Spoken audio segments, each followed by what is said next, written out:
Hello and welcome to podcast number 65. 65! Today we're going to be catching up on the recent films and TV shows we've watched. We're going to be catching up with the recent film and TV news. In the second part of the podcast, we're going to be discussing Star Wars. Yeah. And in the third part of the podcast, we will be answering your questions. Iain, Andy, it's great to have you on. How are you both doing? Oh, man. What an intro that was. Been busy. That was fantastic. I got there in the end, didn't Yeah, I? yeah, man. Been busy since the last podcast. I mean, we Super completely busy. Jumped past through April. We missed one. and Straight into May the 4th. I mean, I said, I think at the beginning of the year, going through the year, our podcast would be on the third Saturday of every month going that was forward. the aim. That lasted That was the like aim. 2 months. Lies. Fucking lies. well, It was. No, it lasted a little bit longer than that. But then, yeah, April came along, and then there was a party held on the third weekend, which we couldn't do. And then we were busy the weekend after. And then we just realised, look, we should just push it to May the 4th and just do Star Wars for once. Because in 65 podcasts, we haven't done one single conversation about Star Wars. Because it's never landed on a May the 4th when we were out of ideas. Yeah, that is True. We've always That had it really helped. later on. It really did, yeah. I've got a list of stuff to start off with because obviously Absolutely. it's been so Catch long. us up, Iain. Yeah, Catch us up. So in the last podcast, I mentioned that me and Linda had started watching Monk, the TV series, the TV. I know you've been a series huge fan of it for a with long Tony time. Shalhoub. We're on season 8 for that one now. You know, you literally... I called you the other day when I was walking the dog. You literally answered the phone. What do you want? I'm watching Monk. I'm like, Wow. well, screw me. I mean, yeah, I had to walk out through the episode and then come back in. Man, it's just been great watching all the celebrities come through. It's been, the episode adventures do get kind of repetitive where they just go out and they solve another murder and then he's got to uncover it. But then when you see the faces turn up, like Virginia Madsen turned up, Nice. from Candyman. Alice Cooper's been in there. Willie Nelson's been in there. Snoop Dogg turned up and was supposedly trying to kill this one guy. He rapped. I assume him and Willie Nelson were just hanging out. Mate. at the same time, and then you might as well That be makes like, sense. Snoop Dogg rapped the intro for Monk, Nice. the TV series. That's great. It was Special friggin' great. episode. Where's it set again? You have told me this before. San Francisco. Nice. And we've got the film set up, so when we finish season 8, we can jump into that. At the same time, that during April, we knocked out the Tomb Raider remastered trilogy. Ah, nice. That was brilliant to revisit. Great games if you've ever got around to doing the classics. Great to replay in the remaster with the modern controls. But there were sections where when it went dark, it went like fucking pitch black. And so we're having to jump back and forth between the graphics to try. Well, do you have to go back to the old graphics to be able to see again? Really? Yeah. There was a section where we couldn't find this key, and we were like, "Where the fuck is it?" So I used a walkthrough and realized the key in the modern graphics was small, key shaped. In the old graphics, it was this. I was going to say, it was like the key to the city in the old You were one. like, "Oh, why did I Like, see that?" Oh, because it's camouflage. oh, there it is. Obviously, we had WrestleMania in April. That was amazing. 2 nights, Saturday and Sunday. It was glorious.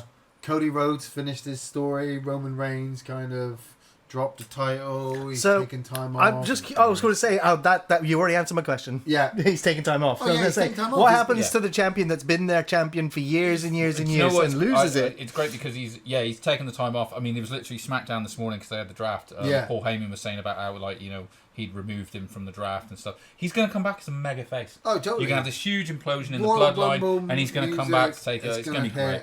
The gonna be great. crowd's going to be crazy. It's going to be another Austin Rock Undertaker moment. The crowd were literally chanting, "We miss Roman." No way. Or, Because we then want they hate Roman, him. something like Yeah. that. Yeah, in one of the sections And on I mean, SmackDown. It's it great. was one of the best pay-per-views I've seen, best WrestleMania pay-per-views I've seen It in a long goes. time. It goes in my top 5 Because a bunch of the WrestleManias matches, instantly. Wow. not just the Yeah. main event. I was really excited for the main event because of the way they built up. But some of the matches building up for that, I was really excited to see. What was it, Gunther versus Sami Zayn? Phenomenal match. For the Intercontinental Championship. Always a cracking match. The brother versus brother, the Usos, was probably, I would say, the weakest match of A the little night. bit of a letdown. But it was predictable how it was going to go. I finally got around to watching 10 Cloverfield Lane. Hey! Finally watched it. And the funny thing is, I always knew it was awesome. So I just hadn't watched it on the simple fact of I knew it was going to be awesome, so what was the point of watching it? Because it's It's a very awesome. strange theory. Yeah. I know it was strange, but I convinced the wife to go up and watch Nope while I watched 10 Cloverfield Lane. Nice. And I know Andy's not a fan of Nope. Nope. Nope. No. Do you know what's funny though? I was thinking about it the other day is that I was going to give it a rewatch. Just Oh, give it really? another chance. Yeah. Yeah. Because it looked yeah, great. it It's does, just yeah. the story just Even didn't. Linda said Sure. she Just said didn't pull me in. it started off a little bit slow, but then it kind of picked up and was really cool. For me, 10 Cloverfield Lane was awesome right from the start. Mary Elizabeth Winstead, I've always really liked. She was a bit of a Rambo woman in this right from the start. So She's very resourceful. In it. Yeah. very, very, very resourceful. Not even that she's very resourceful. She just wouldn't accept anything, which I really liked. She was Yes. like, the world's gone shit, we live underground, and she's literally like, bullshit. Yeah. Bullshit, mate. Just straight away, John doesn't give a fuck. Goodman, yeah, he was awesome. There was just a few things where, like, he could have explained himself a bit better and didn't have to be so kind of psychotic, even though he was a bit of a psycho. I finally got around to watching Get Out as well after seeing Nice. Nope Okay. and watching Us because I got the trilogy.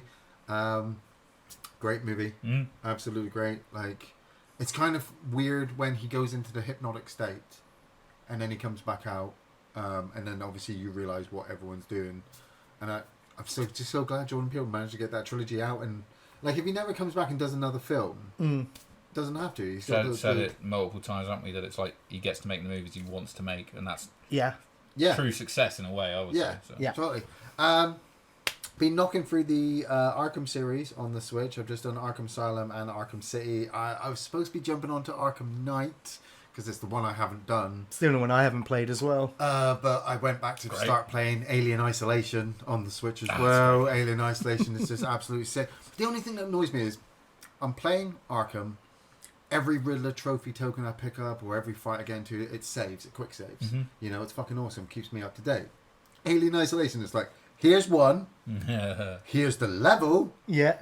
There's the next save. You're like, oh. It's kind of old school in that regard, isn't it? It is, But it that- is. Do you know But what's that's funny? survival horror. Yeah, and also it's like it makes it a bit more desperate. That and Yeah. like Totally. it's truly one of the best versions of an enemy AI. That Oh, has oh, ever yeah. been. And like Man. obviously the way they program it, where it's like half its brain always actually knows where you are. I was playing it this So morning. It's got software to confuse it, but yeah, it goes through it's very, eliminations. very yeah. clever. I was playing it Yeah. this morning. I was sneaking around and I came into this corridor. I pulled up my little motion sensor and I realised there were two people in front of me, two actual human people in front of me. And I'm like, oh fuck. And one of them turned around, sees me, pulls up his gun and fires. And as he fires, I jump behind the box and this fucking alien drops out of the vent behind the guy. And the guy turned and went, ah! And the alien just fucking killed him. And I sat there quivering. I was on the Switch like this, watching Monk. I was like, oh my That's god. great. Oh god, just wait for it to go away. I watched, I mentioned to you guys. Character runs past. That's what you get. I mentioned this to you guys to watch as well. The Bottom Exposed documentary that they've recently released yeah, I did with watch Aid Edmondson doing some kind of look back and origin story about the TV series Bottom from the 1990s that he did with Rick Mail. Oh man, it was emotional. It was funny.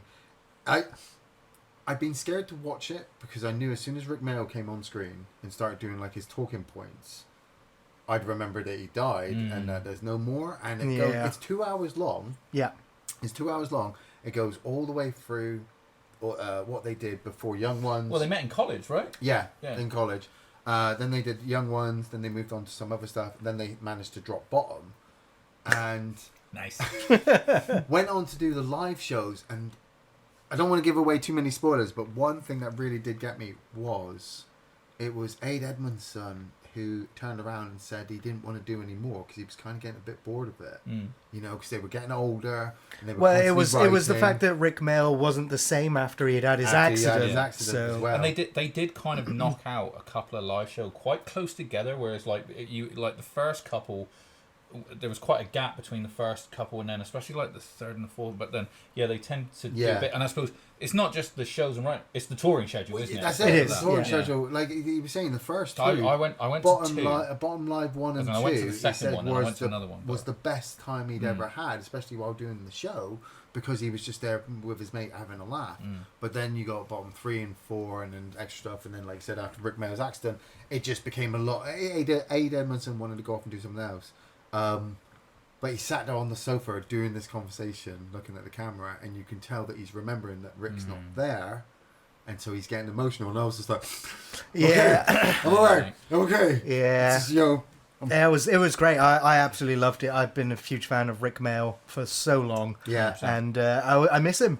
Yeah, Yeah. and so watching that documentary, it was just great to hear Aid's insights into some of the scenes. But they brought in all of the extras and all of the other actors that had appeared in it for their little tidbits on the show as well, which was just great. I need to watch it, but I've been told by Donna I'm not allowed to watch it without her because she loves the show as well. Yeah. The crazy thing is, I was thinking back to what came after Bottom, which, like, at that time in 1990, I remember it was on at 9 o'clock, so it was really risky. You mean as in what show came after what shows would come after? Because it was like very adult-like. You had like stuff. Game On. Yeah, Game On, Men Behaving Badly as well. Yeah, it was that like they comedy started hour, to wasn't push it? the comedy envelope. The last thing I'm going to talk about quickly, which I watched, and it was a fucking giant piece of fucking shit that I watched. Pardon my French. Was Aquaman 2. I watched Aquaman 2 all the way through. From beginning to end. Is it funny that when the fish like 3 times shits in his mouth, you're like, I know how you feel, mate, because I feel like someone's shitting in my mouth. Did you watch it? You watched it all the way through? Yeah. Right. Somehow. So, okay. There's a while ago. line. First question. Yes. We already know you hated it before you watched it. So why did you watch it? Why did I watch it? That's what we want to know. I can say that I didn't mind that first one. It wasn't a bad I didn't mind the first one. I was not going to buy it. I was not going to watch it. I was going to stay away from it. You paid for it as well. We paid for it as well. Linda and I were walking through Morrison's. We were getting some shopping. And I mean, that's part of the course, because Ian always buys all the crap movies. I just love how you were like, yeah, we were walking through Morrison's and I was like, how do I fuck up my evening? I looked on the shelf. Aquaman 2. I looked on the shelf and there was Aquaman 2, and I knew Linda hadn't watched it at that point, and I knew that she would want to watch it. And I was like, honey, look. And she's like, oh, it's out on DVD. And I'm like, yeah, we should get it. And she's like, okay. And I said to myself, I've got it now. I'll watch it. I can analyze it, and I can really see what was wrong. Because I'd seen Flash. I haven't watched Black Adam yet. So that people say Black Adam's really bad. So I thought, okay, let's see how bad Aquaman 2 is to the Flash. Now, Flash was bad, but Aquaman 2 is a lot worse. And there's a line. Flash has got the soft cushion of Michael Keaton. Exactly. To keep you like, really, oh, you really lucky soft. fucker if he wasn't here. There's a line in the film, and I'm going to say it because I couldn't believe that somebody wrote it, and I can't believe that they even left it in the film, right? And it's where Black Manta is attacking Atlantis, yeah. And he's trying to steal this kind of green toxic stuff that the Necron's sword or trident. So that that as well. Yeah. But he's trying to raise the temperature of the earth to release this Necron person, this Necron tomb Atlantean king who's frozen in ice in the North Pole. But what they don't realise at that point is that he can't be released unless it's somebody of the royal bloodline. Mm-hmm. So everything that Black Manta is doing at this point is fucking useless. Because the baby you saw at the beginning is the main crux of the story. Queen Mira goes to attack Black Manta, and so there's a bit of a fight. And he says, I'm going to go kill me a dead mermaid. And I sat there and I'm like... I'm going to what? I'm going to kill me a dead mermaid. So he's going to kill her again? I rewound the film. This is after he's blasted her with his eye beams. She's come swimming at him. He's blasted her with his big eye beams. She's been smashed into the wall. Now, throughout the whole movie, I kept thinking that Queen Mira was supposed to die because the whole thing with Amber Heard. She doesn't. Right. She's in it. She survives all the way to the end. Do you know what was freaking me out? Because you kept saying Queen Mira. I'm like, that's from Gears of War. Yeah, that's right. I was freaking out for her. I was like, right. And I'm going to kill me a dead mermaid. And I was just like, what? And these people are paid thousands and hundreds of thousands. How did that even get through? How does that even make sense? He doesn't kill her. She's not dead. I guess it sounds impressive at the moment, the way he says it. Because Black Manta is supposed to be trying to look tough because obviously he's supposed to be scaring Still Aquaman. Not as bad as that fucking line that Storm drops in X-Men 1 though, is it? Where it's like, do you know what happens to a toad when it's struck by lightning? Same as everything else. That at least makes sense. That at least makes sense. Well, kind of. It does make sense. Do you know what happens when you get stabbed? You die. All right, tough talking me. Yeah, but on top of that, like I said, they set up this whole thing comparing that turds. Black Manta is supposed to be trying to melt the ice caps to get this guy out. But the guy can't actually even come out of the ice caps unless somebody of royal blood does it. So he needs either Aquaman, his brother, was it? Orm. And or the prince that fucking Momoa's been walking around for pretty much half the movie going, look, this is my kid. There's a time jump. It's like a 5-month time jump or something at the beginning of the movie where he doesn't even think to go and speak to the UN about what's going on. Mate, it was all reshot and all fucked up because of the film is completely detached from the rest of the DC universe. There's no mention of Superman. There's no mention of Wonder Woman. There's no mention of Flash, Batman. Aquaman is literally on his own, and what makes it even fucking worse is that he rips off Iron Man right at the end, and he goes, King, warrior, husband, I'm Aquaman, and he runs off. It's Jason Momoa being just Jason Momoa, bro, you want to have a beer with all the way through the movie. No It's like, you're like, oh, I would totally have a beer with Jason Momoa. He looks fun as fuck, but it's like, I'd rather he was Arthur Curry. When me and Donna watched it, as soon as it cut to that post-credit scene, and you saw all of them there, and he's got a spoilers, he's got a burger. I went, he's going to eat a cockroach. He's going to eat a fucking cockroach. Because it was set up earlier in the film. Yeah, it's just like, and they needed to pad it out. I love the fact that it was just a pointless movie. They completely wrote out William Dafoe because obviously he was in Spider-Man.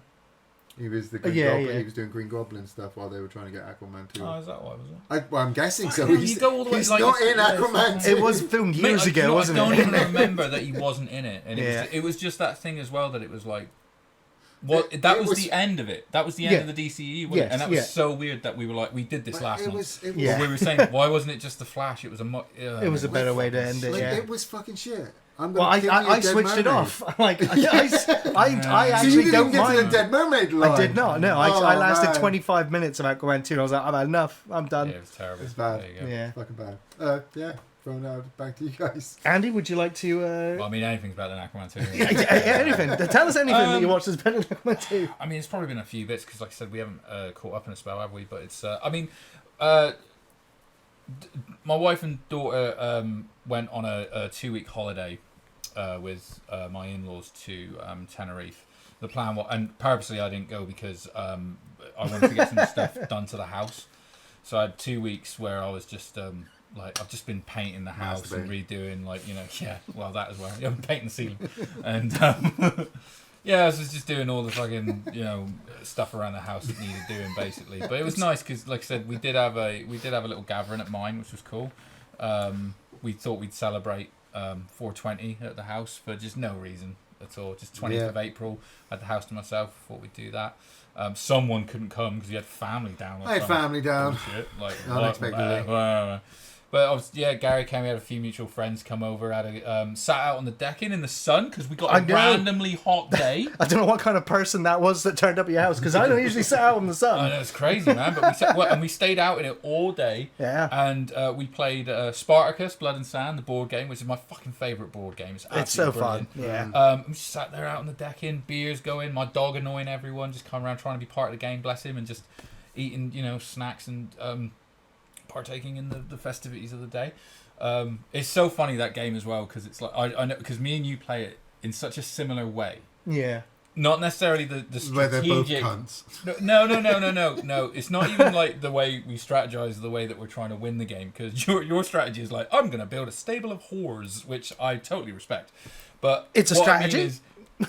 We tend to notice the same things, and we were sat next to each other, and there was a point where one person was like, did something very stupid when he was about to win the game, and me and him are like, I swear, one eye each, kind of like, are you doing this?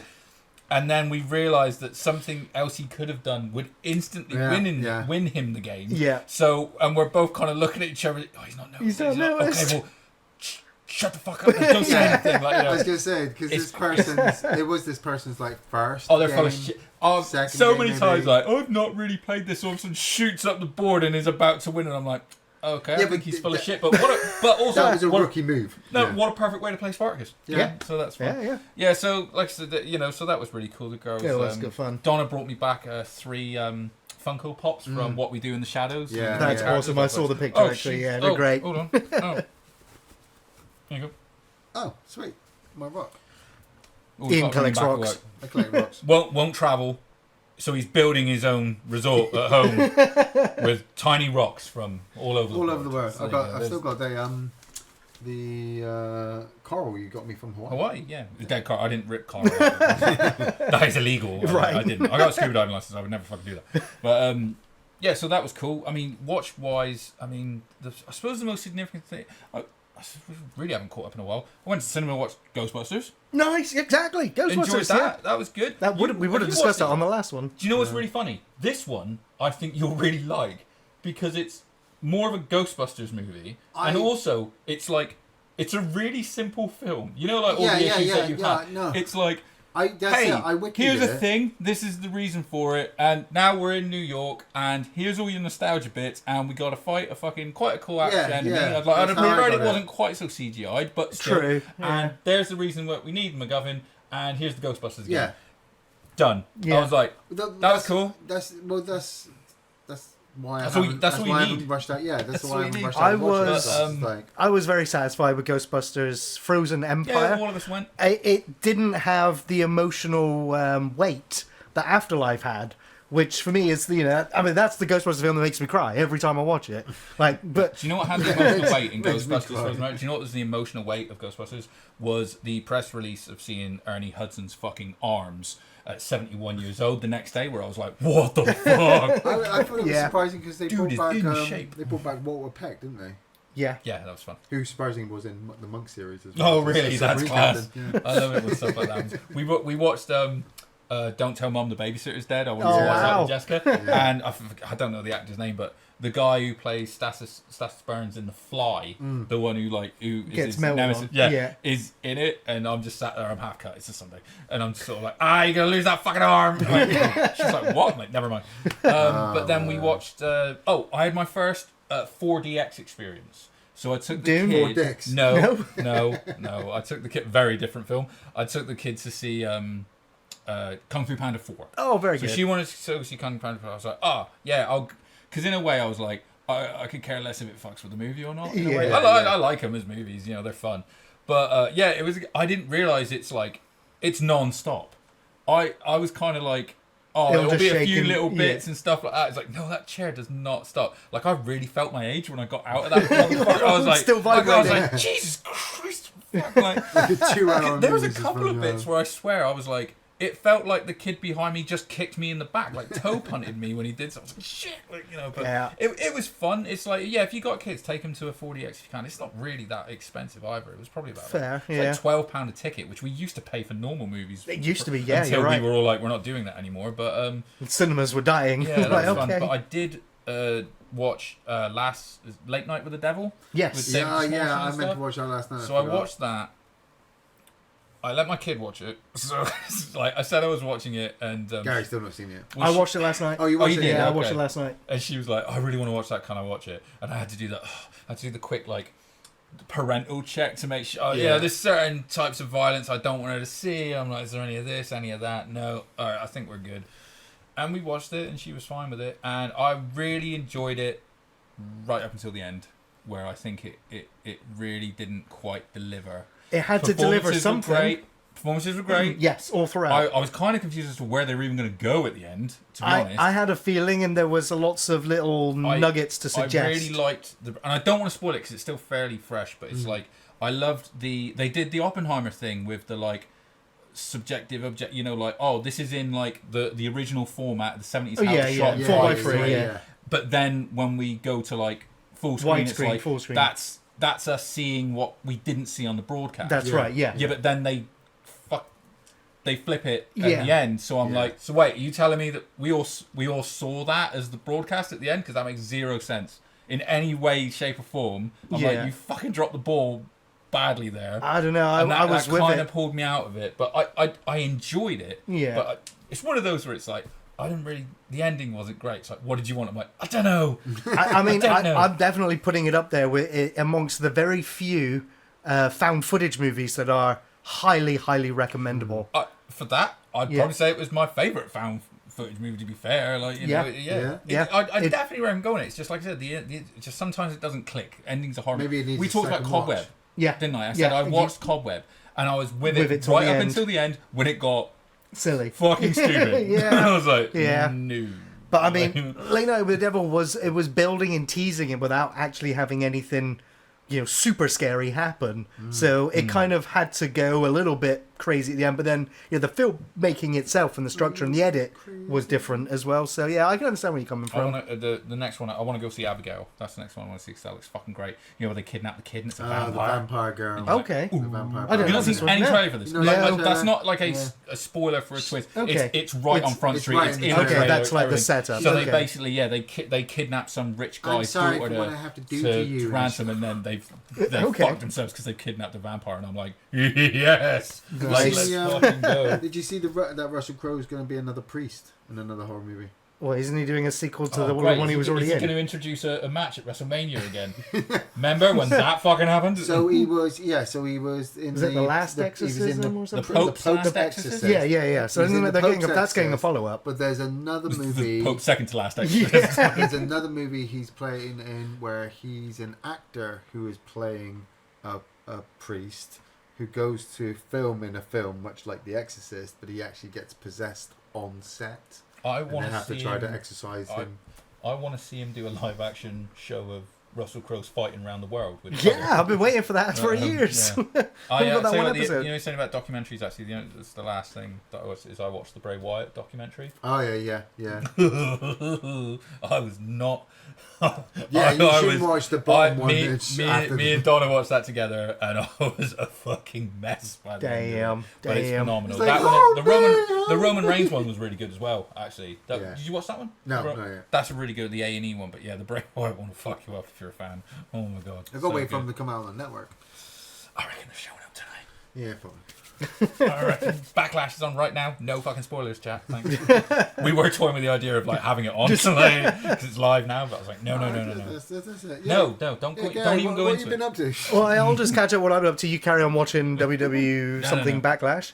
The Walking Dead. I talked about this a couple podcasts ago. It's now completed. The Ones Who Live. And I was super excited after the first 3 episodes. I was like, Walking Dead is back, baby! And then the final 3 episodes, I was like, that was done. I wish it was on a bigger scale and it had more scope to it, but it started off big and it just got smaller and smaller and smaller and smaller by the end. So in that regard, it was kind of disappointing. I was happy with the conclusion at the end of the last episode. I was like, that felt like that was inevitable where it was going to go, but I was like, but where's everybody else? Yeah. Like the Walking Dead universe is pretty big, and so it felt really small. And I was just glad to see Andrew Lincoln back in that show. Anytime he's on screen, even if the episode is wavering a little bit, he is great. And Put I your still dirty think shirt on, Andrew. It's time to go to work. I still think he's one of my favorite TV characters of all time. Oh, 100%. He's amazing. Yeah, absolutely phenomenal as that character. Yeah. Next show that I ended up binge watching is the 3 Body Problem. I've seen this. It keeps coming up in my recommended. Yeah, it was created by Dumb and Dumber, the duo behind Game of Thrones, David Benioff and D.B. Wise, alongside Alexander Wu, who was the producer for The Terror and True Blood. And I think the show has a great cast. Liam Cunningham, Benedict Wong, the standouts for me, along with Jonathan Pryce, Jovan Adepo, and Isa Gonzalez, I think were their names. And for me, it had an awesome, mind-blowing premise that literally kept me up until 3 a.m. I was like, I want the next episode. And when it finished, I was listening to the books. Basically, got an audio drama of the books because I needed to know what happened in season 2, in season 3, in season 4. I needed to know where that story was going. So it was on Netflix. It was obviously their first show since Game of Thrones ended. And it was like $160 million, I think, for the season. So it was very expensive. Man. Very expensive. But it kind of... Some of the special effects were a little bit ropey, but the storytelling and the dramatization and the ideas, if you're a sci-fi fanatic, it's definitely something that I do recommend. I'm sorry if you don't like it. That's I apologize for recommending something, but I think it's going to be appearing very high on my end of best of 2024 list. I ate that up. Loved it. Speaking of another TV show that I absolutely devoured in like 2 sittings. Yeah, man. The Fallout TV show. It stars Ella Purnell from Yellow Jackets and Arcane, Erin Moten from Emancipation, and Walton Goggins from Predators, The Shield, The Hateful Eight. And again, Sons of Anarchy. Always Sons of remember him Anarchy, in that. yeah. Some really great storytelling here, some great character work, awesome set designs and effects, but also some cheap and unimpressive CGI at times.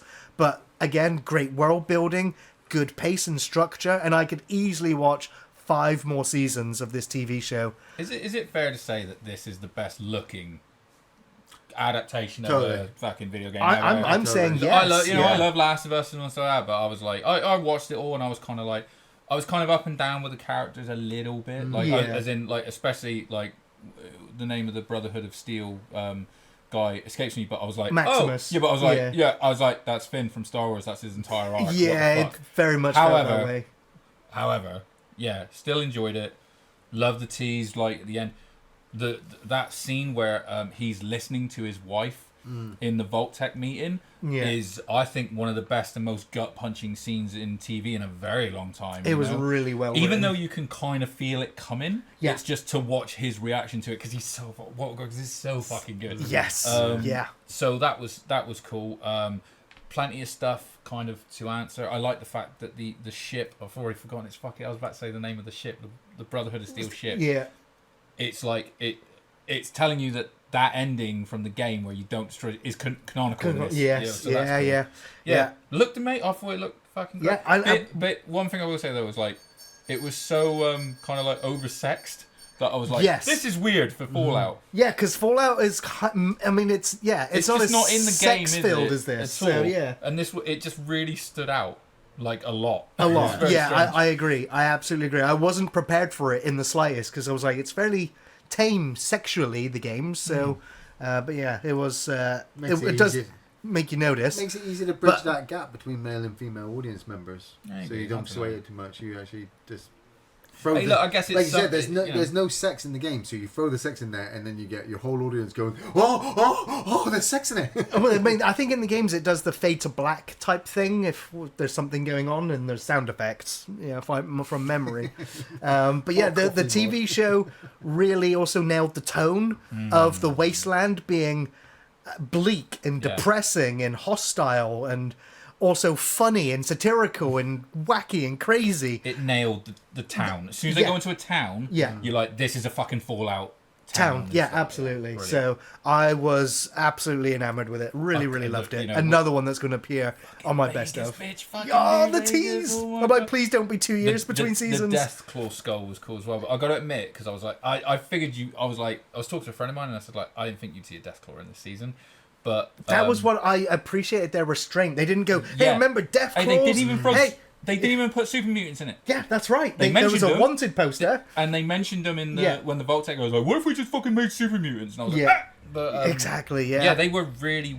I also have to say, the really nuclear bomb exploding in the first episode was one of the best nuclear explosions I've seen put to film. It was amazingly well done. Horrifying as well, yeah. Just living in 2024, you were like... Ooh. Dad, what if it's bigger than my thumb? Yeah. Well, run! Next thing, another trip to the cinema for Godzilla X Kong: The New Empire. No, it's Cross Kong, like Tekken. Oh, Cross Kong, right? Like Tekken Cross Street Fighter, right? Yeah. That's the only example I've got, so I assume it's that. Well, if you're turning up expecting a new Godzilla movie, you're probably going to be a little bit disappointed because this is a King Kong movie through and through with Godzilla having a cameo. Great effects, Kong kicked ass and Godzilla sleeps in an old Roman Coliseum. That was kind of funny. They got to the point of the MCU where they're like, Captain America Civil War. It's a Captain America movie, is it? Well, he's in it. Yeah, right. But no, it's Iron Man 4, technically. The Sorry. problem was they had difficulty getting Kong to film more sequences, Godzilla to film more sequences with Kong, because he was already in Japan filming sequences for Godzilla. So he was contractually obliged. So that's why... A busy man, that Godzilla. Busy lizard, sorry. Obviously, Kong's got nothing else going on. Who's hiring like a giant monkey? Well, I mean, he's disappointed that he can't do the Planet of the Apes films, right? They could just film him from far away. Perspective. Right. But I mean, I usually get super excited to go and see a new kaiju movie, to see a giant monster movie, but this is the first time in the cinema that I felt tired watching Godzilla and Kong throw down. So But he's got a power fist. Yeah, it was pretty cool. That was pretty cool. It's not great. But it was tiring. It was When tiring. did he put all the stones in it to kill everyone? Well, I mean, they've probably got to do like 8 more years of movies to build up to that moment. No, I think they've killed everybody in the middle of Is the it hollow done now? planet. I haven't even seen this one. But No, it's not done. It's definitely not done. There can't be anything else But coming I back. think the audience, like the cinema I watched it in, was nearly empty. So I don't think there's much love left. But then I also couldn't finish the TV show that they did as well. Monarch. Monarch, yeah, I couldn't even finish that. The only reason I want to watch it is I love the idea that Kurt Russell and his son are playing the same character. Yeah, I thought that was great. Fucking brilliant. I just want to watch Minus Zero. I just need to watch Minus Zero. I haven't seen that yet, and I do want to see that. -1. Yeah. -1, sorry, yeah. Alrighty, and the last thing that I've been sinking time into yet again, excuse me, Project Zomboid. Now, Project Zomboid, if you don't know it, is an open-world isometric video game developed by British and Canadian independent developer the Indie Stone. It released over 10 years ago, and it is still in early access, with the new Build 42, coming out later this year. How's it fucking early access if it's 10 years old? Yeah, because it's an if you saw what the game looked like when it first went into early access and see what it looks like now, like Build 41, like the 42nd version of this game is coming out later this year, and it's a very small development team, and they keep adding to it, but it is also a game that is being held up by the modding community, and it is absolutely The Sims but a zombie apocalypse. The thing that gets me is the permadeath. When you load up the game and create a character, it always tells you this is the end times, this is how you died. Like, there is no end game, and as a complaint about the game is it's open-ended, there is no ending. Except if you get bitten by a zombie, you've got 2 to 3 days and you're dead. So you get things ready for your next character by putting all the items you want to store, getting a safe house, and when that character dies, you spawning a new character, that world persistently lives on. The amazing thing as well is this game now supports multiplayer, and off-the-shelf reviews, we have our own server, which you can join on the Discord, and you're welcome to jump in and exist in that world. It's absolutely incredible. It's very compelling. And I don't like looter crafting sort of simulator games. But throw that into the zombie apocalypse, and I'm like, how do I build fortifications and defenses? How do I get my character farming and leveling up and self-sufficient to get out there and kill some zombies? And I'm always reminded of Frankenstein talking to Rhodes about going out there and just... Where are you going to go? What are you going to do? Shoot the piss out of them? You reminded me about, you said about permadeath. Yeah. Hellblade 2's out like in a week. Nice. I'm like, I've excited. I've got it pre-downloaded to just awesome. You're ready to go. Oh, I can't wait to play that. Nice. Alrighty, well, shall we get into some news? Some film news. First, and sadly, it's something that we always tend to do at the beginning of the news segment, and that is honour those that have entertained us that have passed. And Emmett Walsh has passed away at the age of 88. Wonderful character actor, memorable in everything he did, from Blade Runner, Blood Simple, Serpico, Slapshot, Raising Arizona, Critters, and The Jerk. He really will be missed. And it's worth mentioning that the late film critic Roger Ebert coined the Stanton-Walsh rule, which held that no movie featuring either Harry Dean Stanton or Emmett Walsh in a supporting role can be altogether bad. Took me a minute. I literally just had to quickly Google. I was like, I know the name and I can't put a face to it. And oh my god. Yeah. So absolutely memorable character actor. I loved him in was it the Christmas with the Cranks with Jamie Lee Curtis? Yeah. Nice. Tim Allen. He's like just a kind of grumpy neighbour, but it's a really sweet sort of story. But he's just such a dick in that movie. He cracks me up because he's just an asshole. I just always remember in Blade Runner. Need your deck. Need the old Blade Runner. Yeah. Great. Alrighty. Matrix 5 is now in development. Fucking skip this. This is coming from director Drew Goddard, though. And the Wachowskis are no longer working on the film, although Lena is producing. Fair enough. I want to hear this. You want to hear this? This is now the first Matrix film without the original duo writing or directing, as Drew Goddard, who did Cabin in the Woods, Buffy, Angel, and Lost Nice. is taking over this installment.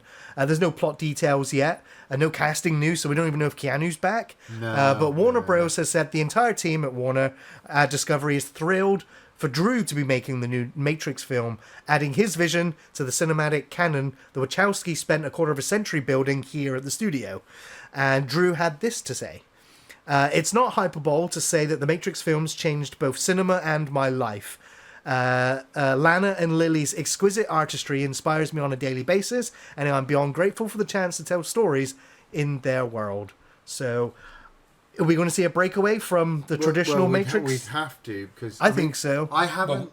We sort of did in the last one. If you want to say a break from the traditional, well, There was also a break from the meta, and it's just like.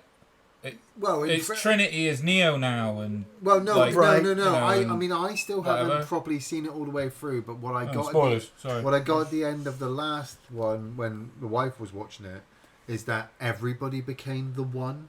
Everybody had the power then to be in the Matrix because the Wachowski brothers, sisters, they have now transcended to another plane. Yeah, and so they wanted to deliver that kind of same message into the Matrix by bringing in new stars and doing something new. Exactly what they did. Yeah, but with all these kind of nostalgic things, they always have to harken back to the old ones. And so by bringing back Neo, you had to bring back Trinity. By bringing back Trinity, you had to explain how she survived. and please explain why Morpheus doesn't look the same. Oh, yeah.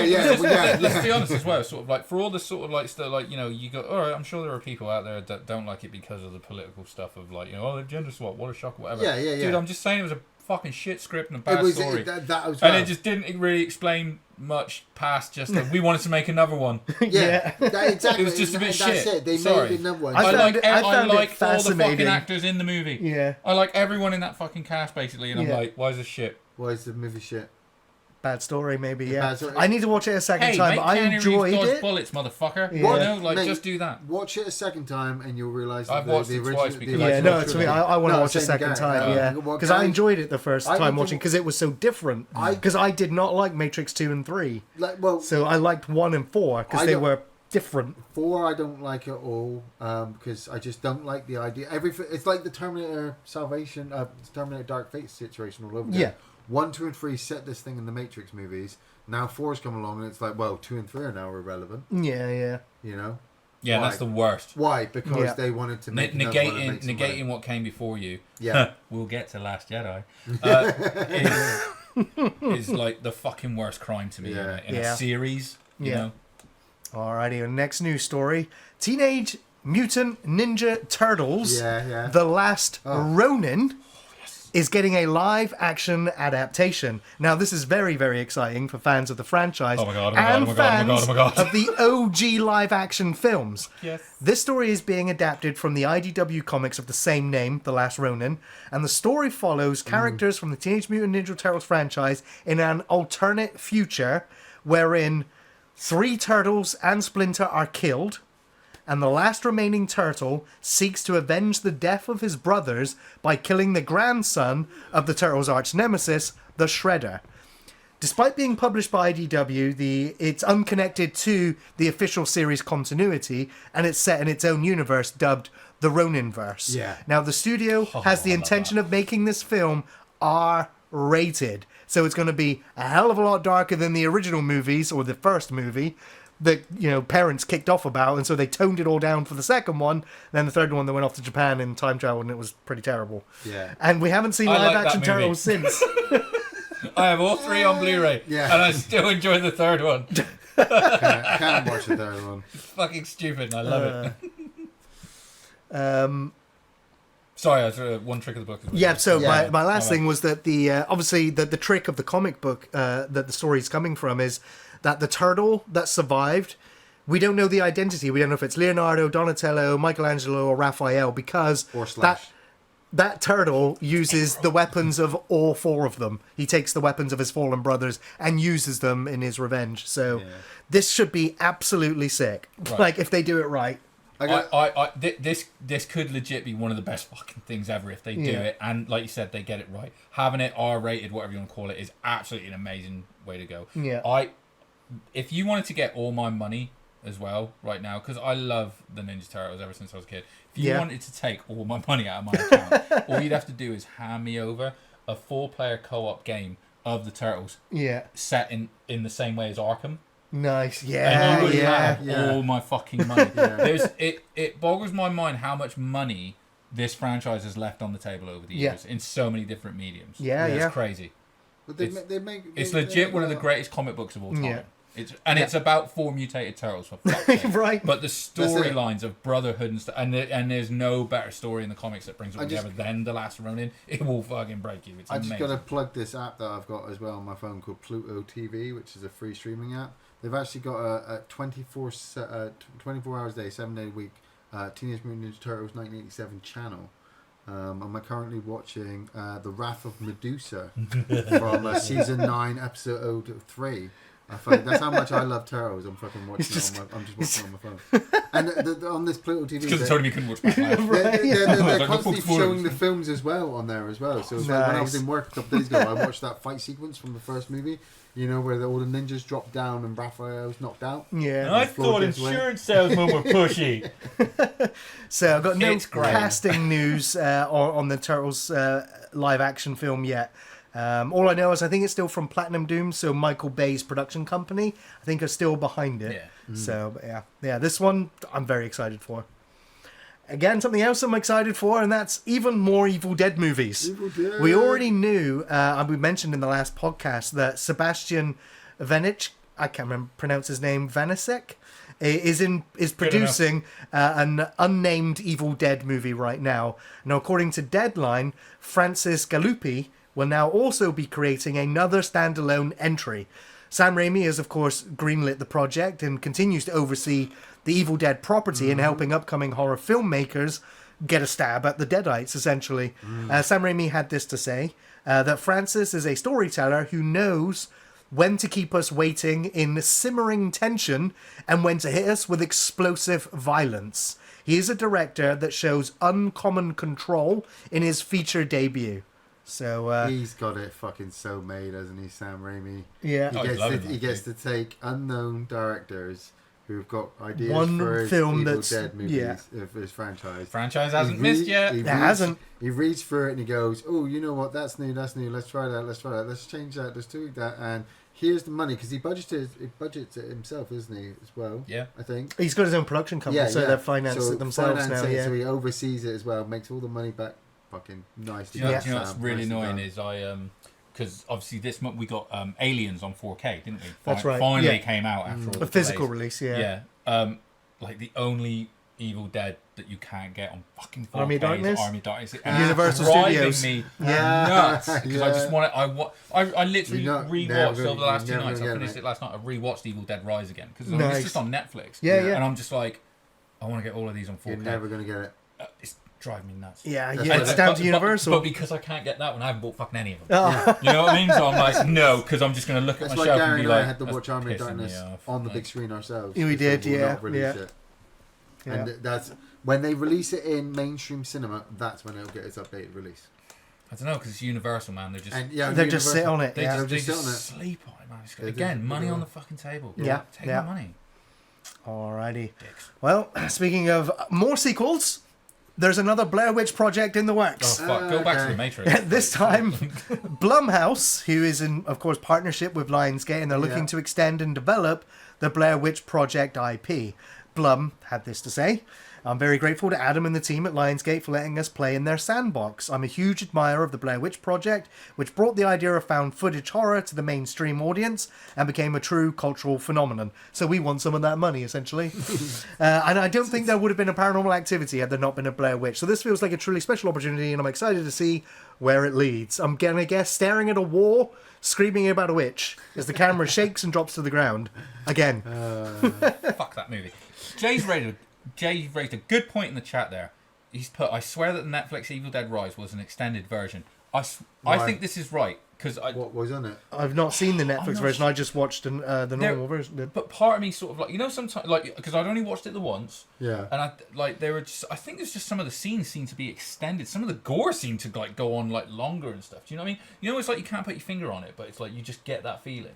But I got the same feeling as well. I'm gonna have to look into that. Yeah, I'm gonna have to look into this now too. I'm like, am I missing out on gore? You did say you were drunk though. Yeah, but I watched it over the last. You, no, but I watched it over the last couple of nights. I wasn't that drunk when I finished watching it. Oh, right, okay. But it's there were a few. In fact, I was watching. It started. I had it on the background actually while I was doing something. And check it's like, check the runtime essentially. The runtime, Yeah. Of course, it's good chat. Yeah, that's way faster. Yeah.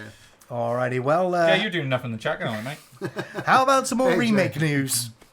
The Never-Ending Story is getting a new adaptation or remake, whatever fancy word you want to use. The remake Never-Ending Story. It's being produced Well, I hope so. They've been taking a piss with that name. They haven't released anything in ages. It certainly ended.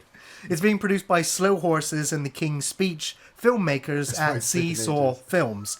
Now, the original film from 1984 is a cult classic and one of the best 80s adventure fantasy films. Michael End, the author of the book, was never happy with that film, though, saying it deviated way too much from his source material. But now his estate is working with the studio on the reboot. The story, as has been said, is both timeless and timely, and really has an opportunity to be told in a fresh way, said Seesaw's Ian Canning, who will be producing alongside Emil Sherman. And as part of the specialness of the book is that you can go back to it at different ages in your life and find different levels of meaning. So how wonderful that we have this opportunity to do a fresh perspective that will have new layers and meanings. We just believe that every generation deserves their own journey into Fantastica. And the moment they said Fantastica, I was like, nah, I know that's the name it is in the book, but that's my Fantasia. And if you call it that, I'm like, nah. And they're going to change Bastian for a girl and the princess for a prince. And they'll probably change a Don't you touch my rock biter. That dragon won't be white. It will not be a white dragon, no.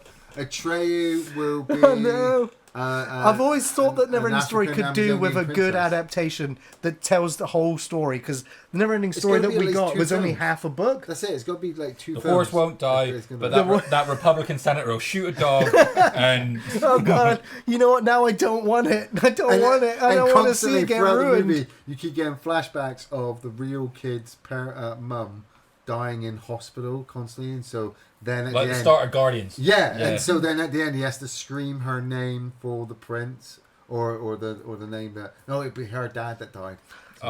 Yeah, he was a fireman, worked in 9/11. Yeah, that's gonna do it. What's going to be difficult about doing a... That's so sad. Do you know what's going to be difficult about doing a thing about the Never-Ending Story in like 2024? Is the kid's going to be like, what the fuck's a book? That's it. Oh my God! It's going to be on a tablet. Yeah, it's going to be like Never-Ending tablet. Kindle. What happened to Fantasia when the battery died? Yeah, the whole of Fantasia was lost. But it's just going to be like Never-Ending Story Part 3: The Search for a USB plug. Oh God! Oh man! Got my Never-Ending Story. No, what's the Wi-Fi code? Well, we've ruined that. Next. All right, on to the next one. Well, Hollywood musical biopics are, of course, the next big thing right now, and the studio is now looking to do a Bruce Springsteen movie based on the release and creation of the album Nebraska from 1982. Right. They have looked to hire Jeremy Allen White, who stars in The Bear and in the Iron Claw. Absolutely great actor. I think he's got a very expressive face. I think he would be very good at doing the Bruce Springsteen thing. It's just how much more of these biopics are you willing to take? What do you even want to know about Bruce Springsteen that's going to make you excited? Listen, but that album was probably the biggest of his career. Bruce Springsteen is still like selling out arenas. Yeah, right. He's huge. So don't get me wrong. Like I'm not arguing that. I'm not arguing that he's got a huge fan base and that he's a great person and he gives a lot to charity and he's never hurt anybody and he's never done drugs and he's never thrown anything out of a window. I don't think I can't confirm all these things. So his movie is going to be. I don't think that's accurate. His movie is going to be exciting because you'll be sitting there watching the Bruce Springsteen movie like, man, I can't wait to see how this ends. Oh yeah, he's got a tour next week. Oh yeah, he must get to the tour. I'll be honest though, it's got to work out. I don't really know anything about I don't either, so I'm kind of curious. It was set in Jersey. He sang that song for Philadelphia, that was it. There you go. So and he had a moniker in one of his this is the thing though, this is why, like you said, this is why they're big at the minute. Dude, I bet you that makes $1 billion fucking dollars. I bet so too, yeah. Like, Ghost are releasing a movie. Man, Ghost are releasing, but it's like a kind of it's like they're showing the performances from like the tour, like the last tour, and then they're intersecting it with like they've done. They've always done like shorts and stuff on their YouTube channel and stuff, and they're mixing it in with that. It's probably similar to like what was the one Metallica did? Monster? No, not the documentary. The live performance one with the orchestra. No, the movie they did with the kid. Monster. No, shut the fuck up.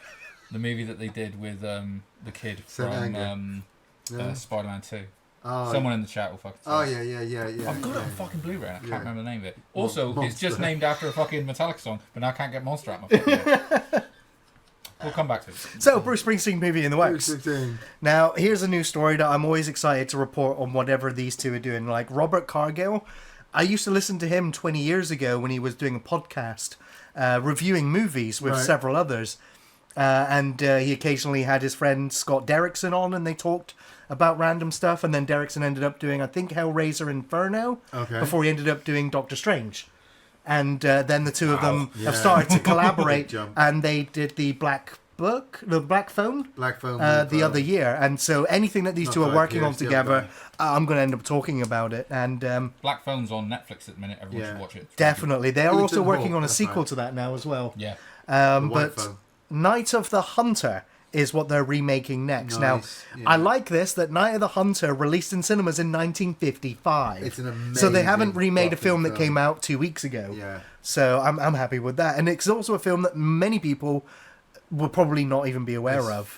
The original 1955 was directed by Charles Lawton, and the story follows a serial killer who hides behind his veneer as a preacher, making murderous plans to inherit a widow's considerable fortune.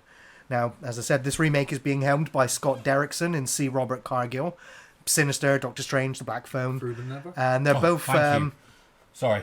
What was that? Metallica in the chat. Sorry, it was Through the Never. Thanks, dude. That was stinging.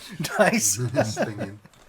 Cargill has recently tweeted this, that for those unfamiliar, Night of the Hunter was based on a novel that was even darker than the 1950s would allow. Yeah. Very excited about this project and thrilled that we can finally talk about it. If you've never seen or read Night of the Hunter, I highly recommend doing either or both.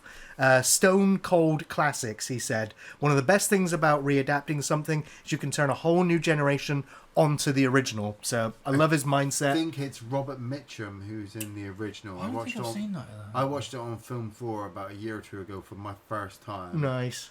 Visually, what they did for the set pieces in the movie were fucking outstanding.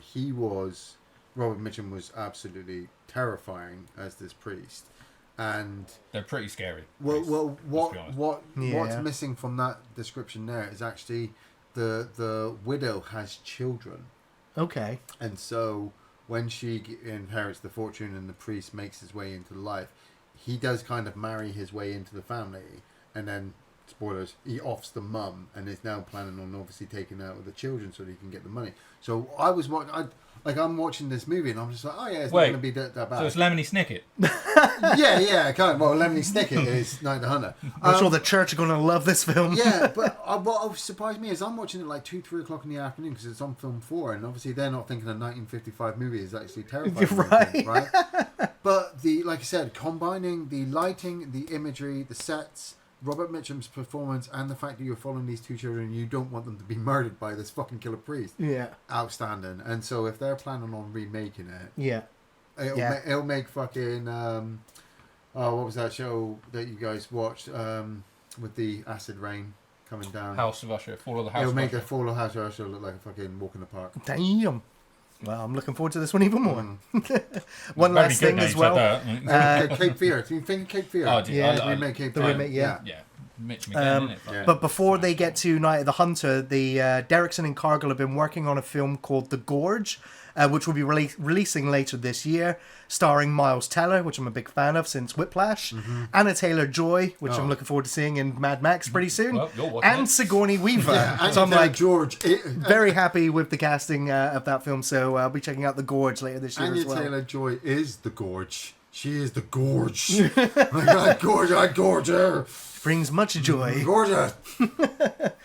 Alrighty, next news story is that Austin Butler has been hired to star in Darren Aronofsky's new crime thriller, Caught Stealing. Yep. Now, Austin Butler, I've just recently come across this guy in Masters of the Air and then in Dune Part 2. So it's no wonder that he's in demand. And I'm excited to see what he can do with Darren Aronofsky.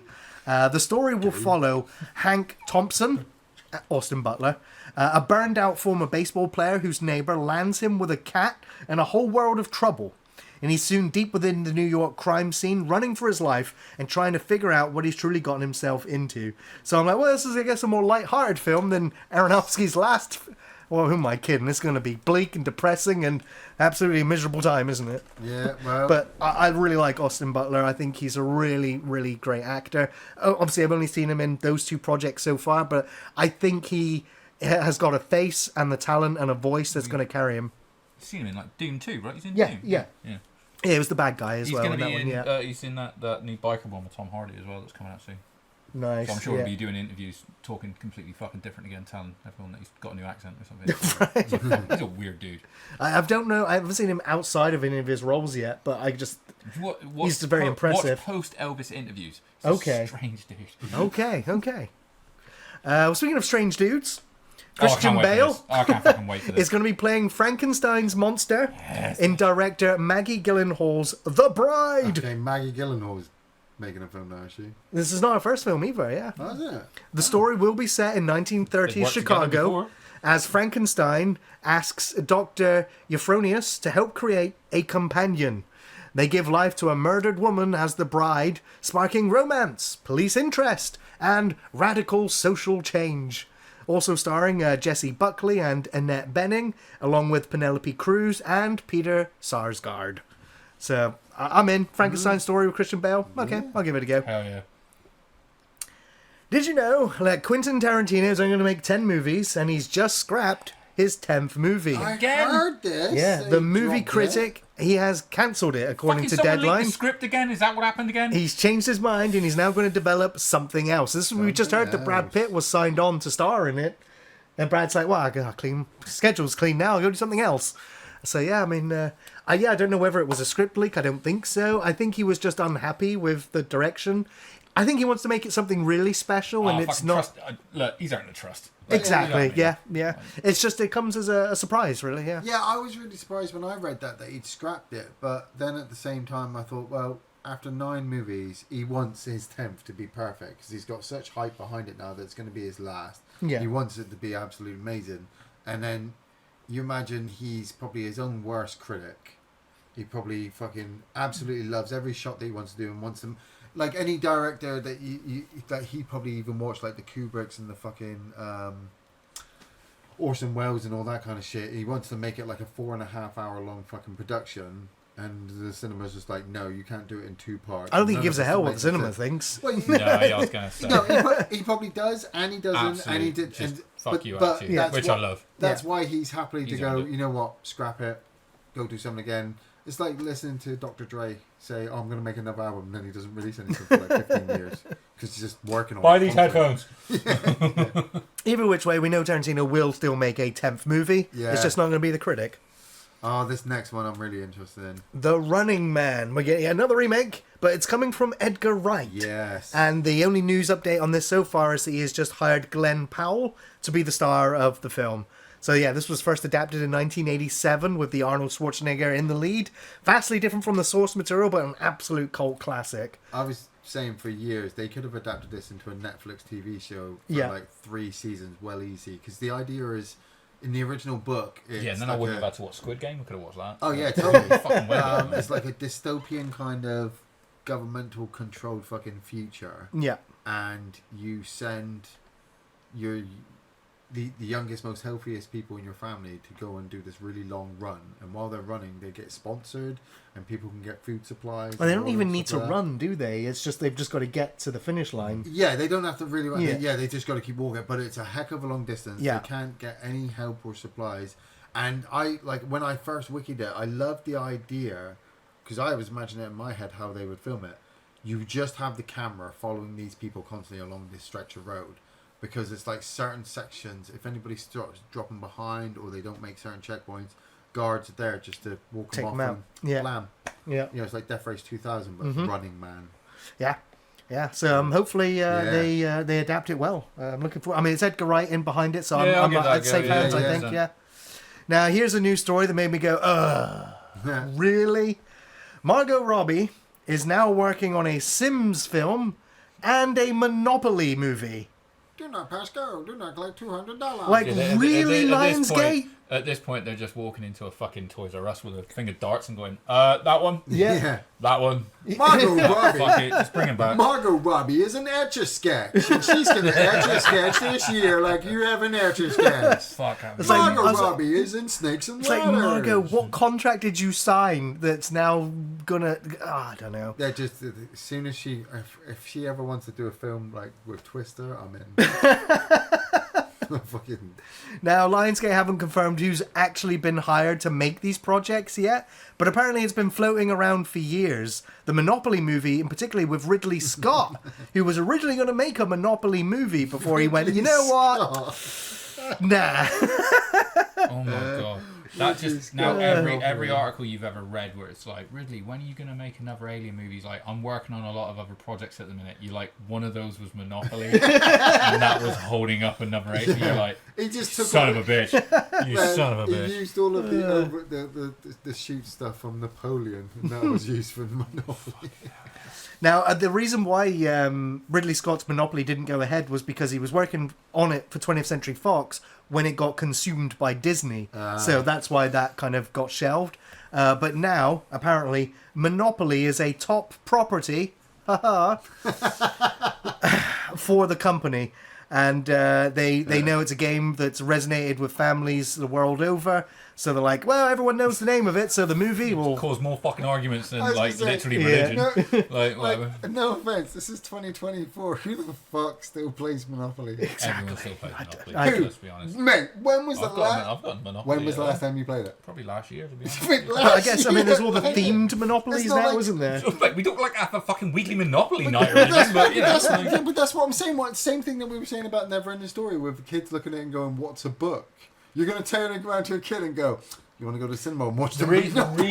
Because Monopoly in one way are very smart with one thing, because they've just branded everything. There's nothing you can't get in Monopoly. It's a fucking Jay and Silent Bob Monopoly. Yeah. I was going to say all the things. All you have to, like, at the end of the day, they slap whatever the kids are into. I bet you there's a Bluey Monopoly, so even really young kids are playing it or something. You know what I mean?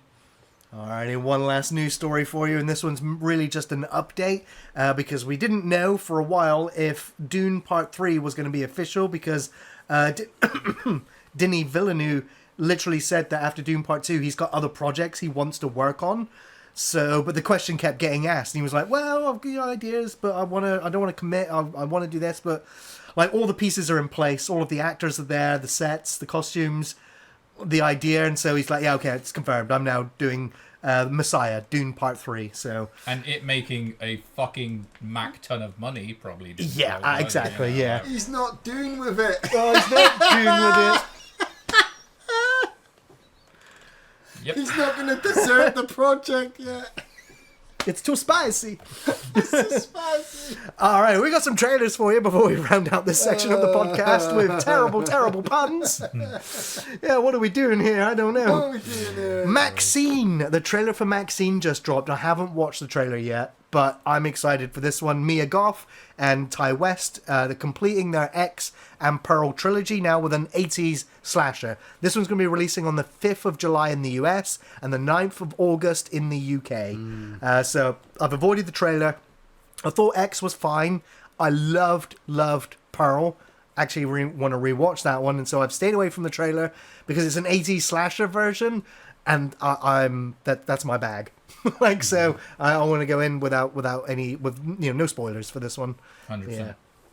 Yeah. Next trailer, which I'd be surprised if anybody hasn't seen yet. Hasn't seen it. Me. You haven't seen it yet? Watch it. I will fucking watch that movie on July 26th. Not a problem. That's got my money. I did not need. Do you know? Like, sorry. So, Deadpool and Wolverine we're talking about, but I'm like, the amount of spoilers and stuff that has been put out online already. Sure. I'm like, I'm fucking done. I don't want to know anything else. I actually would like to go into this surprise. Yeah, Obviously, yeah. I've seen. I couldn't wait. I've seen the original I'm the same. trailer, but it's a done deal. I'll be in the cinema for this one as 100%. well. Because Deadpool 1 and 2, I think, are hilarious Oh, great films. movies. They're great comedies with some superhero slapstick action in there. But yeah, I really like this trailer because it was edited to Madonna's "Just Like a Prayer," and it fit perfectly. It's just like, it's so fun. And I think if you're a Deadpool fan, you're not going to be disappointed. Yeah. The language, the colourful language, the costumes, the fights, the characters, the cameos. LFG. Yeah, Let's let's fucking fucking go. nice. And this was a trailer now I want to move on to called The Watchers, Yeah, I which told him about Ian this. has been telling me to watch. And I didn't realise, I think you probably mentioned it, but I probably just went, M. Night Shyamalan's next movie. And of course, we had just done The Well, Sixth Sense. He's I saw producing trailer. this, right? Yeah, it's his daughter's But movie. M. right? M. Night Shyamalan's doing Trap with That's right. Ashton... And Haley Joel Osment are not- back not as well. Ashton Kutcher, it's the other one. Fucking... guy from Factory. Can't remember what his name is. Josh Hartnett. Yeah, that's it. So Yeah. is this one? This is his daughter's movie, Yes. isn't it? Yeah, this one. I've seen the trailer for this one. Yep, and written for the screen by Shyamalan and based on the novel by A.M. Shine. And the film follows Mina, a 28-year-old artist who gets stranded in an expansive, untouched forest in Western Ireland. When Mina finds shelter, she unknowingly becomes trapped alongside 3 strangers who are watched and stalked by mysterious creatures each night. Yeah. You can't see them, but they see everything. Stars Dakota Fanning. Now, There's a twist and it's village elders and they're not letting them out. Is it that? It reminds right? me of the TV show From in a couple regards. But yeah, like I don't like the write up there doesn't It could all give the be in our visuals justice as to how confined and trapped And they are. it is Like actually a a very Cabin in good the Woods trailer as well. experiment. Yeah. It yeah, is a very good I think it's a trailer. very well I- put together I- trailer. Fucking... I feel so fucking old whenever I see Dakota Fanning. in Right, something. because we've seen her grow up in the movies. Seen her grow Remember up where in like movies. Tom Cruise was like carrying her and shit in Man, like War of the Worlds? That's it, I've still got my copy of fucking I Am Sam. Nice, Oh, God, yeah. That was You one of know? our earliest. Yeah. That poor child having to deal with like that performance as well from fucking oh shit, Sean Sean Penn. Penn, yeah. Christ, where did that go? But Fucking old mate. We're talking yeah, about but no, fucking because it Dakota was Fanning. so amazing. It's like Jesus Christ, like Yeah. he was 100% in on that movie. Oh, hell yeah. Well, that's going to be the end of this segment of the Yes. podcast. We are going to take a very small break, but when we come back, we're going to be talking about Star Wars. Don't go anywhere. And welcome back to the podcast where we're going to be discussing Star Wars. Yeah. It is May the 4th. It just happens to coincide with the podcast Coincide, brilliantly. yeah. And it's a Star Wars celebration day. And I kind of have to remind myself that it's a celebration of Star Wars because there's been seldom little to celebrate, I feel, with Star Wars. Like, the Star Wars fandom has fractured and fractured, Yeah. and it's never become whole again. Oh, it's tough, isn't it? It is It's really a tough. toughie. So I would like, if we can, to keep the conversation on what we still do like about Star Wars, what made us like Star Wars be a to quick begin section. with. No. I know it's going to be hard. I know it's going to be really, really hard to do. But it is a celebration, and I don't want to just come here and rag on something. No, and I think it's easy to rag on it because we did at one point really love it. Do you know what I was going to say? This is a lot of the time. You've always got part of a fandom, and this is any fandom. Yeah, like, yeah. I know, like you can tell, it's people tend to shit on Star Wars fans a lot. It's easy to do. Yeah. But I think in any fandom, it's kind of like you'll always get the people that are just like naysayers or just this or have their own like this is what I wanted it to be, so therefore it's not that, so I don't like it. Whatever, and that's opinion, and that's fine as well, really. But the one true thing about like when you do see a lot of people up in arms about additions to something like a series like Star Wars, it's like, listen, we wouldn't care so much if we didn't love something about it. Yeah. You know what I mean? Yeah. If it wasn't important, we wouldn't give a fuck. Do you know what I mean? We were just in the break talking about like Halloween, Yeah. and it's like the whole thing of like those 3 new movies where it's like this was important to us. That's why we're so mad. Yeah. If it was Yeah. just any other movies that were just bad, we just Wouldn't have cared as much. Bad. Yeah. It was important to us, and I think that's why there's so much backlash on something. But the funny thing as well, as a Star Wars fan, personally, I have got no quarrels in saying I am a nerd with Star Wars and sci-fi and Star Trek and anything with pew pew lasers. Have been ever since I was a kid. Laser you swords know, are cool. I can still remember where I was when I first got into Star Wars, and that was A galaxy far, far away. Oh, no, it was Gay. it was in my front room at my parents' house. I must have been about 5 or 6, and they were showing Empire Strikes Back on TV on ITV, and I saw that. You walked in hard into the I saw that Attack Walker attack on Hoth, and I was just like, what the hell is this? And every adult around me was just like, oh, you don't know what Star Wars is? I'm like fucking 5, 6 years old. And they're like, you don't know what Star Wars is? Oh, you've got this whole thing to know from. And That's so, alright, because that would be us as adults, though, to a child in the room now. yeah. What's right. this? Now- What? Sit there. The sickest thing is that I was born a redhead, so I had to grow up with that. I was a wrestling fan, and I like Star Wars and sci-fi. And you couldn't tell anybody this. And this is my story. You couldn't. I could. Yeah. Like I'm gonna cry on it now. But I couldn't. If I tried to tell people, especially in the early '90s, trying to tell people that I was a Star Wars fan. The special edition is supposed to be being re-released out on VHS tapes. You don't tell your friends, nerd, because you're gonna get beaten up and shit like that. Yeah. Then Phantom Menace drops, and all of a sudden Star Wars is cool again. And I'm like, excuse me, hello? The fuck, man? Yeah, I mean, it was just under 20 years between The Return of the Jedi and The Phantom Menace. Yeah. We never really thought we would get more than the original 3 movies. And it was only because the technology had changed so much. And, well, at that time, George Lucas was a pioneer.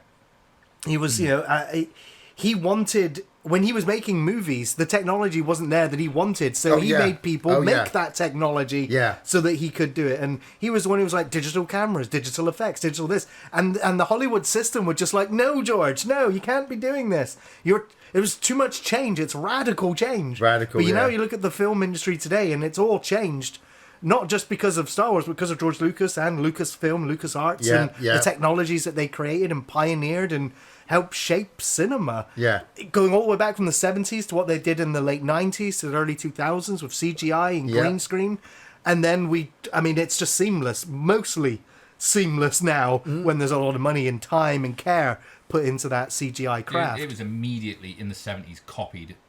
Oh, yeah. As soon as it was like, that... Roger Corman was just like, turned into an industry standard. Yeah. How many spin-offs and rip-offs can we make of this? Oh, But that was the thing. Star Wars just had something else, and I think that was obviously the fact that you had the backing of George Lucas. You had maybe a little bit of inspiration coming from Steven Spielberg at the same time. He's developing his own technology, and all of his Industrial Light and Magic and all that, and all of his model work.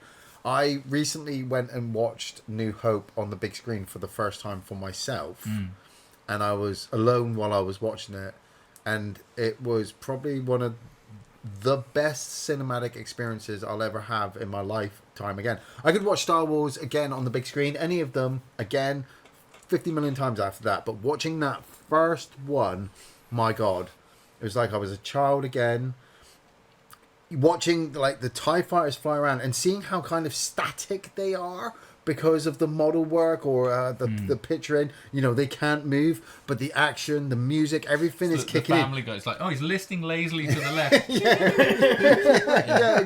Exactly. It looks so dated, but at the same time so futuristic that in my mind, I'm like, man, you could have just like Poe's fucking run.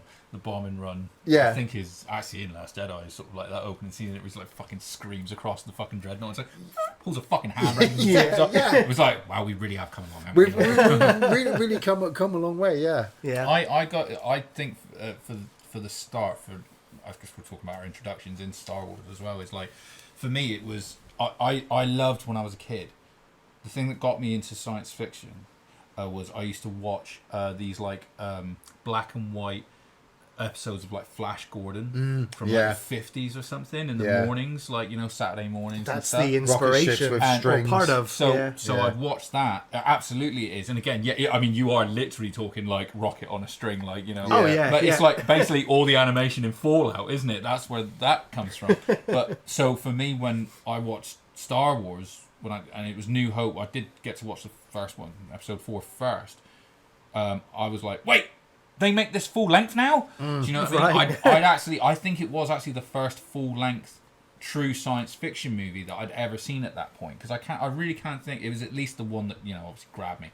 I cannot think really of another. No, there isn't. Sci-fi. I mean, I'm born in '82, so I'm probably watching this in, like, you know, I was probably like 5, so maybe like '87, something like, you know, 10 years after it came out. I really can't think of anything that for that age that it's not like I've watched fucking Alien at 5 years old or anything. So I can't think of anything else. The only thing that, you know what I mean? like I said, the only thing that came close that I know of, and being a fan, is Star Trek. You know, okay, obviously, Star Trek had gone from. But TV, again, I hadn't watched the films. Yeah, no, so but that's again, what I'm saying. I've only seen it in like they've gone from TV show yeah. to turning it into a big full screen movie for the fans. But here comes George Lucas with this space opera, which shouldn't work. Should not work. It very well didn't nearly work. It was saved in editing. It was saved in the effects, because it looked, if you see like some of the dailies, like some of the shots that they took before it went into, you know, ILM, you're just like, this looks terrible. But then when you see with the music and the sound effects, didn't that pay dividends for George though? Because they were like, "This looks like shit. We're gonna make no money from it." And George was like, "Well, don't pay me for the movie, but can I have something to do with the toys?" And they were like, whatever. Exactly. The merch. Word. I mean, that's where his billions and trillions came from. The merch, absolutely. Yeah. I mean, he was a I've got some of the businessman merch. first, filmmaker second. I remember because where we live in Plymouth, in the southwest of England, we have a seafront called the Barbican, full of old sort of like antique shops and stuff like that. So, but when I was growing up, my dad was an antiques dealer, so I would go to the Barbican and he'd have like market stalls and stuff like that, and I'd be an annoying kid and run around all the market stalls and stuff like that.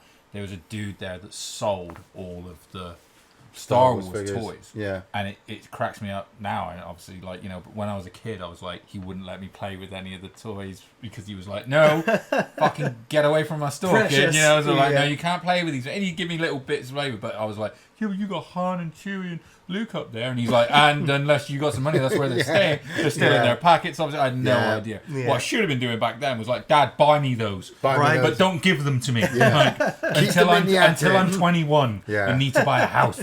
You know, that kind of thing. But the merch was just out of this world at the time. Yeah. You know what I mean? It was absolutely stunning. My introduction to Star Wars came from my dad giving us ripped VHSs. I don't know whether they were recorded off TV or copied from the video rental store. Yeah. I really don't know. But I remember watching out of this, son. Don't record over it. Don't record over it, right? Yeah. I mean, you putting sellotape over it. My dad was great though. He had more than 500 videotapes of stuff that he'd record off TV for me and my brother. He'd be like, he knew what we would like. So, you know, I just remember being babysit by my nan, and he'd be like, here's Hellraiser 2. I promise you've never seen anything like it.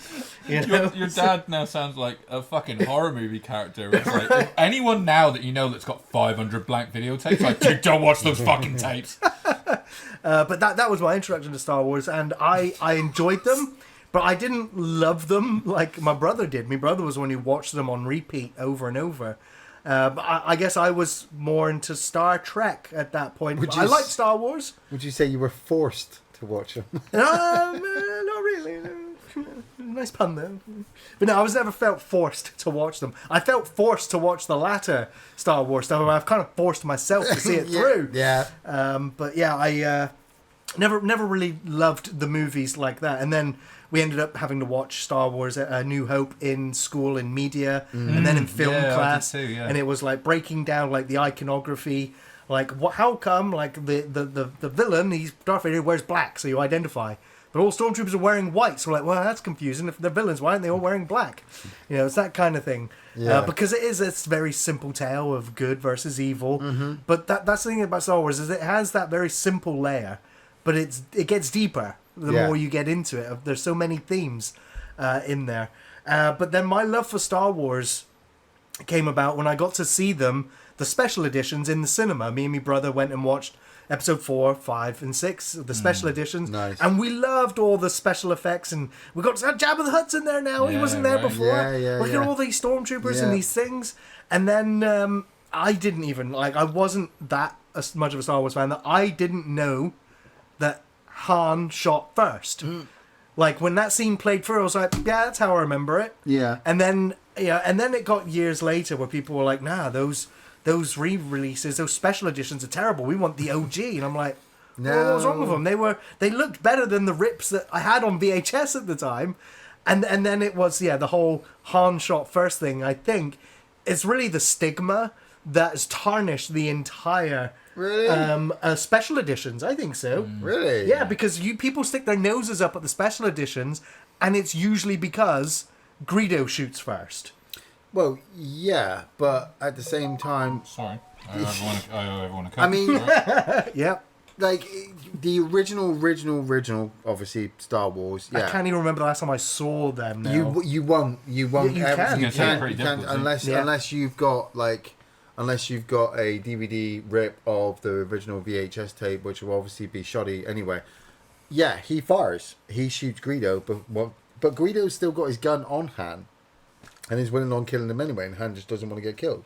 So I never really even saw the issue with that until, obviously, when you watch the special edition and then you see Greedo fire and Han shoots back. I'm like, that's it? That's your big deal? It was the same issue that I had when people were like, oh, I can't believe they put Jabba the Hutt in there. Okay, I'm so like- I'm going to solve this for you now. Right. Is that edition also came around about the same time as these things called internet message boards.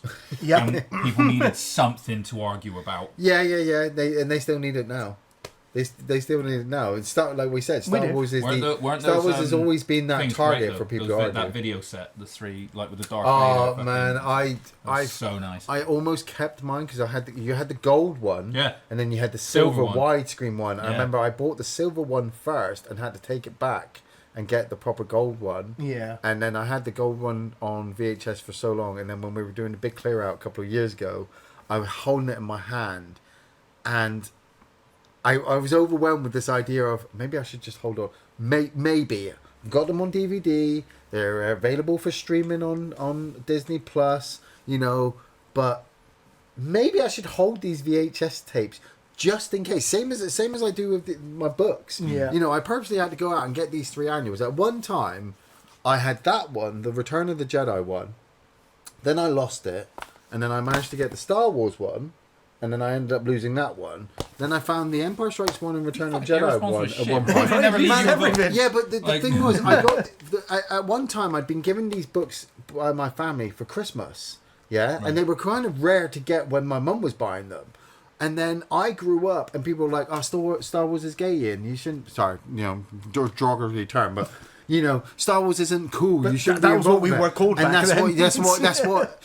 So I ended up. Star getting rid Wars of the got books. one too many chromosomes. And funnily enough, when I took these, like you said, to those shops that we've got locally, stuff like this, they were buying up. So when I got the chance, it was last year, I was in one of those shops down on the Barbican, and I got the Return of the Jedi and Empire Strikes Back ones together.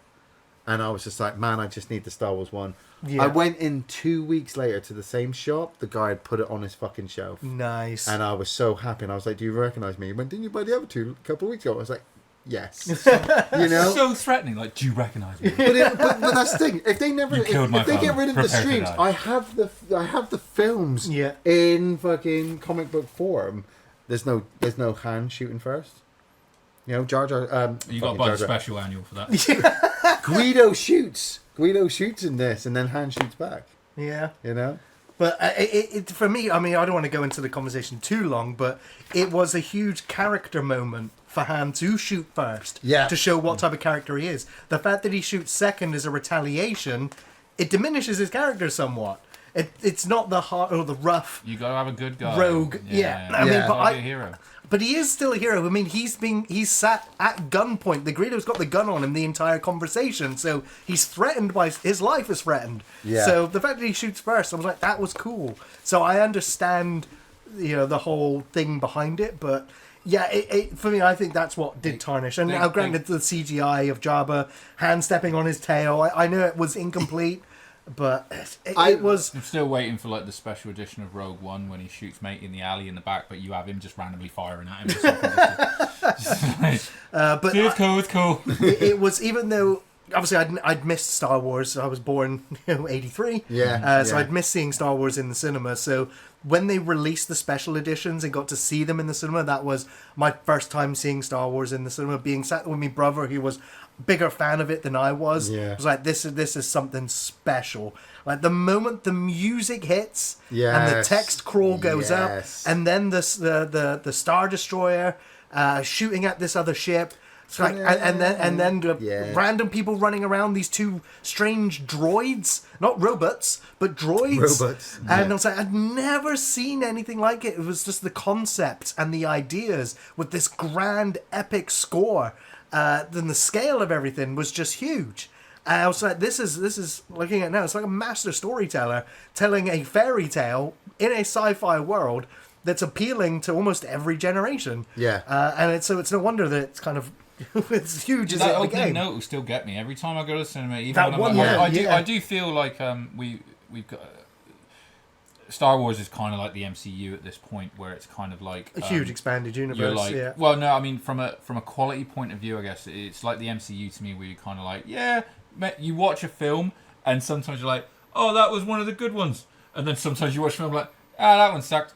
But you're like, but there'll be more. It's cool. We're so jaded by it now. But no matter what, and it's like the MCU as well. So every time I go to fucking watch MCU, that opening music and when it flips past the Marvel thing, it'll still give me goosebumps because I'm like, I'm about, because it's always like, I'm potentially about to watch something I'm really gonna love. Because it's always there, and that with the, I mean, the score alone in Star Wars is phenomenal anyway. But the crazy thing as well, I keep thinking while we keep talking about it as well, is that in the experience I've had with the franchise over the years since I was younger, even when people attempt to absolutely demolish and diminish Star Wars, it is still a talking point so much it funds it to come back with something bigger and get the top spot again. And while Gary was talking just a second ago, all I kept thinking of was fucking Spaceballs, right? All I could think of was Spaceballs. Fucking love Spaceballs. Yeah, right, exactly. Now, Spaceballs is a fine example of them taking Star Wars, turning it into a massive parody, a massive, huge joke, and that Star Wars should be shunned and never come back because, Mel Brooks has absolutely destroyed it. And yet, it fuels Star Wars so much that people are like, I need to go back and watch Star Wars again. Yeah. Like Robot Chicken. Like we said, even you're not going to parody something that's not successful. Yeah, the Family Guy parody as well. But that's what I'm saying. Is like even with the 3 last movies that we had, Force Awakens, Last Jedi, and The Last Skywalker. I don't know. Last Skywalker. Even as bad as Rise of Skywalker. Even as bad as people like to say that they think that those movies are. Oh, I really enjoy saying how bad those movies are. Yeah, me too. You can try to diminish it, but it keeps coming back. The next Star Wars somehow Palpatine returns. They fly now. The next Star Wars project is in development and is being developed, and people go, "Oh yeah, I'm not going to get Fisher by it." And to be fair, you say that like there's lots in development, but Star Wars has gone a lot smaller. Like we talked about it last DB, Dumb and Dumber had a trilogy of Star Wars movies cancelled. Ryan Johnson had a trilogy of movies cancelled. There was all these. They're being particular. It's because of how much bad stuff they've put out there. They're like, okay, we need to rein this back in because 100%. it's bad. We've lost money. Our theme parks are losing traction. Yeah. And we need to keep making content now because we have a streaming platform, or our bosses do, so we need to flood it with content so that it doesn't tank as well. Why isn't someone in the fucking studio room as well going, hey, why don't we do something about that Darth Maul tease in Solo? Well, I mean, to be fair, his story was already concluded in Rebels. Yeah, but you put it on the fucking big screen. But I know. We don't talk about Solo. Solo was shit. It's one of the bad ones. Talking about Darth Maul. And Darth Maul shouldn't have been in that. Well, he wasn't. He was teased at the end. He was teased at the end. Solo is an example. I just want some more Darth Maul. Solo is an example. Hey, you know how laser swords are cool? double laser swords are even cooler. Yeah, but the thing was, I'd already seen the arc of Darth Maul's story in Attack of the Clone Wars animated series, and then going into, as Gary said, with Rebels, they finished off Darth Maul. I was happy what they'd done with Darth Maul's character in the animated series. Yeah, me too. From where it had started off in Phantom Menace. The fact that somebody went, hey, we're going to make a Han Solo movie, I was like, what's the fucking point? And it was because somebody in an office somewhere went, hey, Star Wars fans love Han Solo. Let's just make a movie of his origin story. Well, that was it, because they were going to do Han. They were going to do Obi-Wan. They were going to do this one and that one. But it's a Star Wars story. But there is no point. There's actually no point. Rogue One works because all those people in Rogue One, spoilers, die on the mission trying to get the plans of the Death Star. Even though, and I could get my Switch out right now, Dark Forces on the PlayStation. Dark Forces on the PlayStation, which got remastered only a few months ago. You play as Kyle Katarn, so this is how much of a nerd I am. You play as Kyle Katarn in Star Wars, and you get the Death Star plans that way. So there's no Rogue One film that turns it all cool with ninjas with no eyes feeling the Force, even though Donnie Yen is fucking awesome as fuck. He is cool. That's fucking badass. Amazing. You understand he's blind, right? Yeah. But he's not just wearing a blindfold. But somebody went, let's make a Han Solo movie. We're going to take Han Without Solo. Harrison Ford. Without Harrison Ford. Yeah. But we don't need to worry about that. We're going to take Han Solo, we're going to put him in this movie, and we're going to set it before he meets Luke and Obi-Wan on the planet Tatooine. So, before he even meets Chewbacca. But he meets Chewbacca halfway through the movie, and they become Life Dead. That sucked. Yep. Every that was the bit I was looking forward to. Before I even watched the film, I just knew that every single situation, which the trailer had teased anyway, and I knew it was going to happen because it's a Star Wars movie, every situation that Han Solo was going to get into, he was going to get out of. There was no fear, so no suspense. There's no peril that he's going to die. There was no peril. But right, you can still craft a good story. No, you can't. Yes, you can. Well, no, like you can still tell a... How can you tell a good story? Oh, okay. I don't know, because he's the world's fucking greatest space smuggler. Yeah. You could tell a good story about him smuggling some shit. Yeah. But there is no peril. So when the movie starts, Stop trying to hit me and he's got that whole Olivia Clarke thing going on, now listen, and he's just like, maybe we're going to get back together. Prequels, It's like, right? why are you even telling this us is the same as every single prequel that's ever been made. But wait a minute. So what you need to do, because I agree with you, Solo shit. Yeah. This is the thing. What they should have done is, what you then have to do is you then have to make me invested in other characters whose fate I don't know. Yeah. Which they failed to do. Yeah. No, but I'm answering your question. You're saying, how do you make it good? One, you tell an engaging fucking solo adventure. You seriously telling me that no one can come up with a good adventure that he went on in all of his years? But that's the thing. But they I mean, they actually fucking did it in that first what was episode 7? You know. Where he's fucking smuggling the fucking rep. That and was you got cool. the cargo of giant eating cool. eyeball exactly. things. So Han Solo comes out after Force Awakens. It was like the Solo movie was separate to the actual StarArs series that we actually knew. So that's why they shoved in Olivia Clarke, and they're like, "Hey, check out this love interest." And as a Star Wars fan, I'm like, it doesn't matter how much you make me try to think that Han Solo's in love with this Emilia Clarke. Emilia Clarke. It doesn't matter how much you make me try to think that he's in love with this woman. There is only one woman he's in love with, and she gives birth to his son who stabbed him in the last movie I watched. Yeah, but wouldn't it have been a good bit of engagement if they'd have maybe killed her? Made her interesting so you cared about her and killed her or something, No, because that's not in the Harrison Ford. Suck. That would have to be in the Harrison Ford story arc. Why has he got this kind of relationship with Leia? Oh, that's because he was in love with this woman who died. Well, I think what's... But there's nothing in that. Part of the issue with Solo, again, is I mean, for one, I know that movie was cut to pieces, wasn't it? And reshot and everything. Yeah. Ron Howard, right? Yes, he stepped in after the and basically reshot like 3/4 of the film as well. So it's barely a fucking movie in that state anyway. But also, obviously, really all I guess that they were banking on is that people would love to see just young Han Solo, fucking young they did. And Lando. They did. That was no, but again, you're kind of. I mean, that's not enough. It's still got to be. But we good. always say that with nostalgic flashbacks, they're hoping that we'll be blinded by the nostalgia and not question the actual story behind it. because it we're didn't not work. supposed to. And it didn't. It didn't. Its lowest comment on it, it's kind of like, you're never going to be a pilot, son. And it's Well, like, oh, it's funny because he sorry. turns out to be a really good At pilot. the same time, Whatever. but also while I'm on this tangent of being pissed off at certain Star Wars movies, Celebration Day. Celebration Day. But this is why I love Star Wars as well, because all of it doesn't make any sense, and yet I keep going back to it.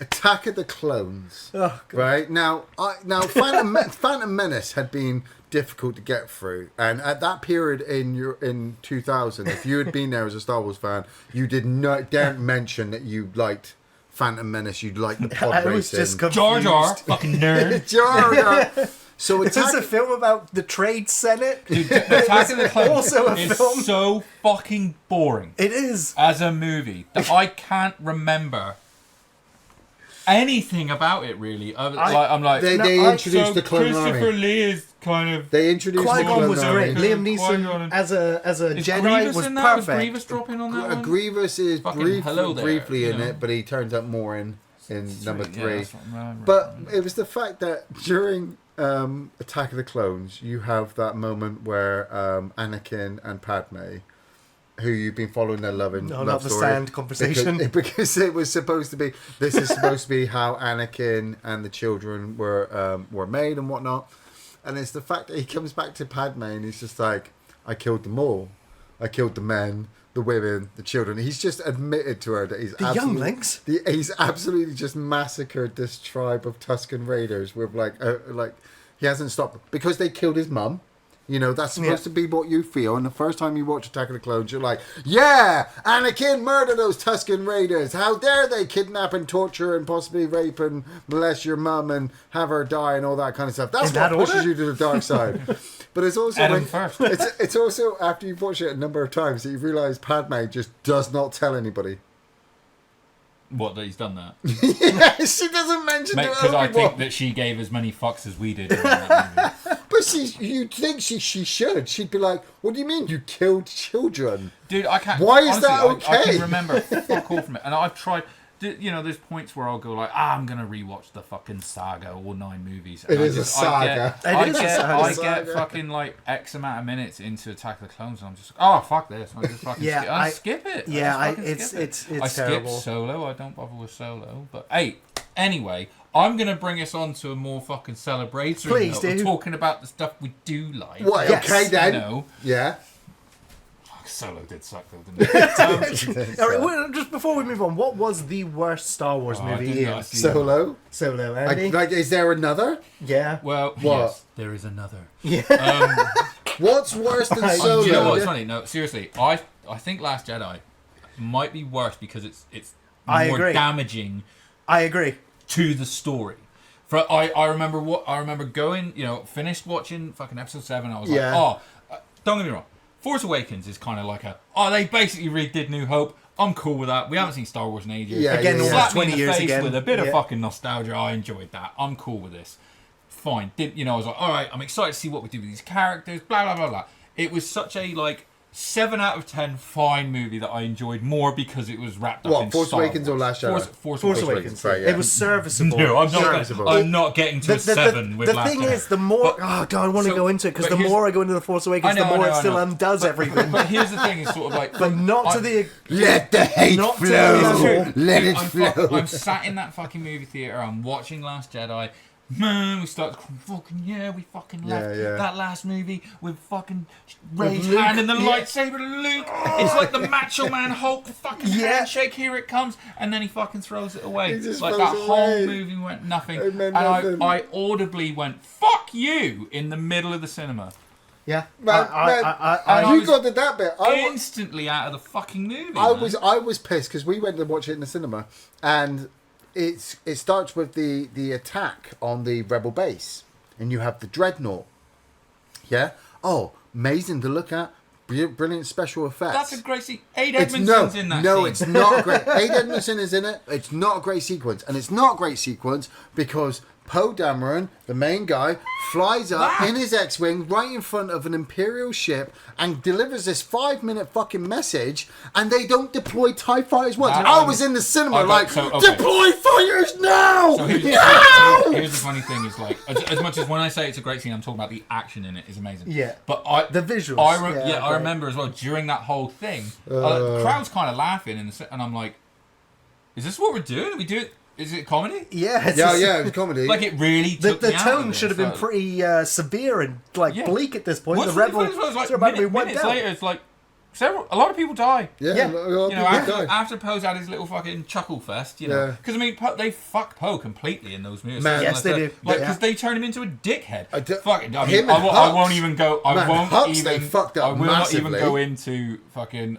Finn. Oh my character word. destroyed. John Boyega does not sign up to any more Star Wars motherfucker, movies. because they killed him dead in the last two movies, especially in Last Jedi. He rode a horse down the side of a Star Destroyer. Because Rian Johnson wanted to get his horsiness his whole fucking animal cruelty agenda. That's why there's a whole sequence where they have to free Save a bunch the of animals, animals in it.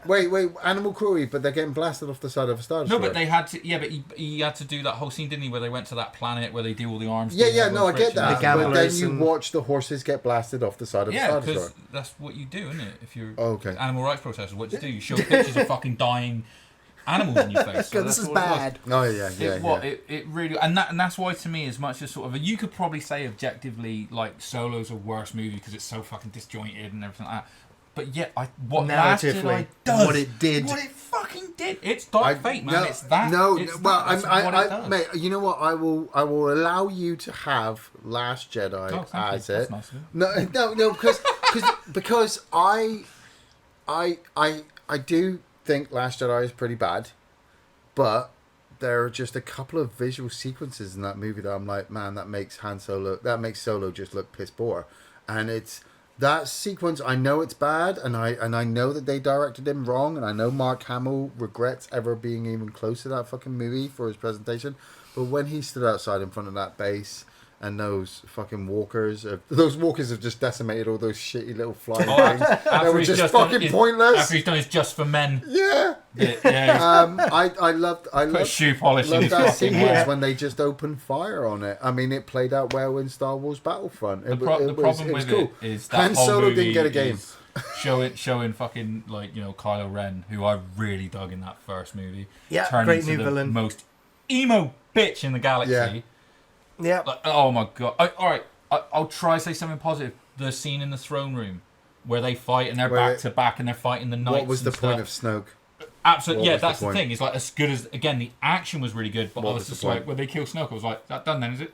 It's all trilogy. It's 2 movies. He's dead. Also, I don't even know where the fuck he was. You're right. He was. No, I'd say, like, at the time when you're watching it, I'm just sort of like, I had the retcon. I don't know who the fuck that is. Yeah, man. I had like, the retcon in my head that he was just a really bad Emperor clone. I assume he was shit at riding speeder bikes and didn't wear a helmet. The funny thing is, I mean, people were so surprised when they were cloning the Emperor and bringing him back, but he'd been cloned. Of course we were surprised. Yeah, but he'd been cloned in the books and the comics long before that.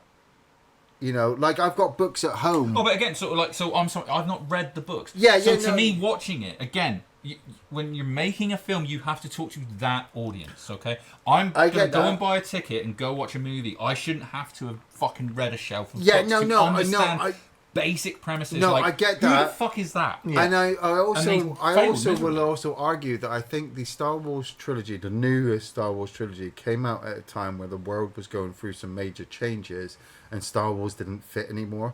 Star Wars hasn't fit for a very long time, but it just keeps getting... If the world's a circle hole, they purposely made it a fucking triangle. They have, because they wrote have, it into a triangle. But they have to, because they have to make it different to the rest of the world that we see. That's why, and I'm thrown out there. That's why New Hope stands out so brilliantly. We know that they're in Tunisia, in the desert. We know that they're not really on alien planets. But we get drawn into the escapism that they actually are. That's why all of the other sci-fis that tried to replicate it failed, because they weren't able to pretend that they were on another planet. They were just on Earth. They just in shitty uniforms and shit like that.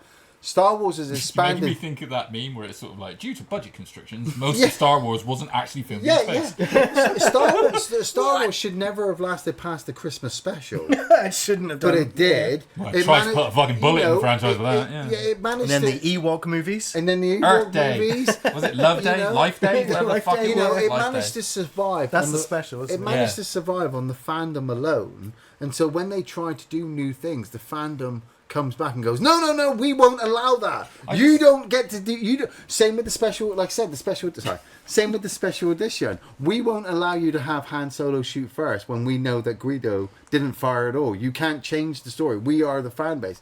So then they bring along these new 3 movies and they try to say, right, we're going to make a female Jedi. No, you're not making a female Jedi. Okay, we're going to make a dark-skinned Jedi. No, you don't get to make a dark-skinned. Okay, we're going to do this. No, you The don't audience get... wasn't upset about the ethnicity or the gender of Yeah. the Jedi's. No, what I we just were think upset it was about just the- was the writing. It was the fact that there they tried to shallow undo. characterization. At first, Listen, I they mean, tried like, to think- pin it on the do you blade, remember- but then when they rewatched it, that's when they Do you realised the remember writing we was were watching bad. it and it's like Kylo Ren sort of like, you know, talking to Rick, he's like, do you know who you are? Like, do you know where you come from? Do you know who your parents were? And blah, blah, blah. And you're like that. You're like, oh. And he's like, no one. And you're like, oh, well, fuck. Well, that was an anticlimax. Oh, bollocks then. Yeah, And then obviously all the way through sort of like, you know, you get through the third one and like, you know, there's the thing with the lightsabers. Oh, you're linked to this and stuff. And you're like, he's going to be Palpatine's daughter or something. Yeah. Oh, and then the fucking rip-off of, like, the fucking Iron Man rip-off at the end as well, when she says the name. There's a clip online. I'm going to stop shitting on this franchise. I'm Ray Skywalker. Celebration. There's a clip online that you should watch where they're playing that scene in the fucking cinema and the audience reaction when she's like, you know, who are you? And she's like, my name's Ray. And you can hear people go, don't do it. Don't do it. And it's like Skywalker like, oh, fuck. You know, it's just so funny. See, I've Funny. actually just seen. Sorry, quickly in the chat, the real funder behind the Star Wars franchise and why the Star Wars franchise has lasted so long. What's that? Lego. Yeah, man. Yeah. Lego has managed to take the Star Wars It's like fandom Pokemon to a saving whole, Nintendo, wasn't to a it? whole new Remember, level. like Pokemon and the Game Boy totally. kept Nintendo from going under, man, and Lego may have just I remember when before my son was born, and this is going back 15, 16 years. Linda and I, when we first got What do you together. mean 15? Like, you know how Well, old he's he is? 15. He's 15 this year, but I'm pretty sure we played it a year before. okay. We smashed through the complete saga Lego Star Wars game, and up to that point, I had no interest in ever playing one of those games. I thought playing a Lego game was absolutely pointless. Before I knew it, we were 3 movies in. I was loving the cut sequences, and I couldn't wait back to go and replay it with the different characters to be able to unlock all the different shit. Yeah, and then you realise like the different sets that they've released. I recently just had an advert on my Facebook show me that Lego have dropped a TIE Interceptor, right? Which is, for those of you who don't know, it's like a normal TIE fighter, but it's got like pointy styled wings. I was going to say, wasn't that one of the... No, because it what's the wa- one that Darth Vader Darth pilots Vader at the end has of like New a Hope? whole standard different type of TIE fighter, which actually has a hyperdrive system built into it. Go faster, The TIE Interceptor is faster, but it's weaker than a normal... The TIE Interceptor is faster because it's sleeker, but it's weaker than a normal TIE fighter because of its armor. So it can They go had faster. armor? They can survive like a bolt, maybe 2, but not at close range. Anyway, Lego have just released this new Lego set for this TIE Interceptor, £299. Oh yeah, man, they're making their money. People will fucking buy it. Honestly, I saw somebody in the video holding it, and where the wings are, he had to hold it with 2 hands. That's how big this fucking thing is. That's how many pieces this thing has. So you know the fans are just dropping the money onto it. It's going to Lego. Some of it's going back to... We're not buying this for your birthday. I don't give a fuck. Yeah, wait, Star Wars sales- Lego's whatever the expensive. sales No, pitch no, is, no, it's no. not happening. No, I'd be afraid to drop that shit. I'd have to craggle it. I'd have to craggle that shit. Yeah. Yeah. Well, listen, I'm gonna bring us back to a positive note then. I'm gonna Celebration. Say, fuck Okay, it. okay. So, original trilogy. Love the original trilogy. Love what it did for cinema. Love everything about it. Really. As in, I don't think it misses either because I know people. Oh, fucking Jedi, it's got bears in it. Oh, fuck you, they're fun. There's some everybody fucking loves brutal it. scenes with them bears. Affairs. Yeah. I love Rogue One. I fucking love Rogue One. I thought it told a great story. I thought I was invested in it. You know, That's the one that's grown on me over time. absolutely great cast as well. Yeah. Obviously, and again, it isn't afraid to sort of like, people are going to die, and then the quality of the series now as well gives me a new hope for the Star Wars saga. Thank you. Like what you did there. Mandalorian, love the Mandalorian. Season 1. I still enjoyed all that. Season 1 is way the best one. But, like I still enjoyed Book of Boba Fett. And Andor was peak. fucking Rebels. That's amazing. peak modern Star Wars. Rebels. Absolutely. Yeah. I haven't seen Ahsoka. Sorry, I just haven't had time. But I know. But I loved fucking Obi-Wan as well. Oh god, it was really terrible enjoyed as well. Obi-Wan. Yeah, Oh, God, Obi-Wan I was hated not it. bad. Yeah. Getting them to just... Because all you had to give me was just them two having a fight. I That haven't- was enough. I just because I saw the twinkle of something good in that Obi-Wan Kenobi show. Yeah. Because I thought it was dog shit overall. Somebody, I think there's two versions, so two different people who had the same idea, but somebody has edited a feature-length hour-and-a-half version of that show. They have cool. touched up effects, they've deleted scenes, they've deleted characters, they've deleted all of the hokey awfulness and edited together a movie out of it. And fans are enjoying that. And I'm like, I want to watch that They didn't because take out all the stuff in Cutting Fish or nothing, did they? I don't think so. No, but they phew. cut out stupid stuff like when he's hiding the girl underneath his jacket and walking past all the guards, and Leia's poking out like, oh, what's going on out here? Like all that kind Works of for crap. Grogu. No, I enjoyed that one. But I think that the quality overall... The strength of Ewan McGregor.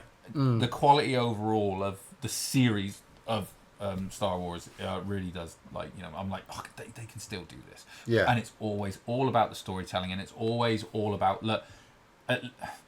what they're able to do in the series, what they refuse to do in the last trilogy, which is basically, we're going from A to B, so we have to tell the story consistently all the way through. It's one person's going to do it, it's that person's vision, not, okay, well, you make the first Star Wars movie, I'll do the second one, and you do the third one. But let's not talk to each other. Yeah, Do you know what I mean? get to work. Let's go away. You're going to have your good. With Star Wars, you're always going to have your good, which is rare. And then you're going to have a lot of little bad things. But the bad things keep you going until the next good thing comes along. I don't know. Like the apparently the rather it audience was good. retention numbers are not good for Disney Star Wars. Yeah, like I'd rather it was good. Disney still hasn't made their money back on the investment of buying Star Wars.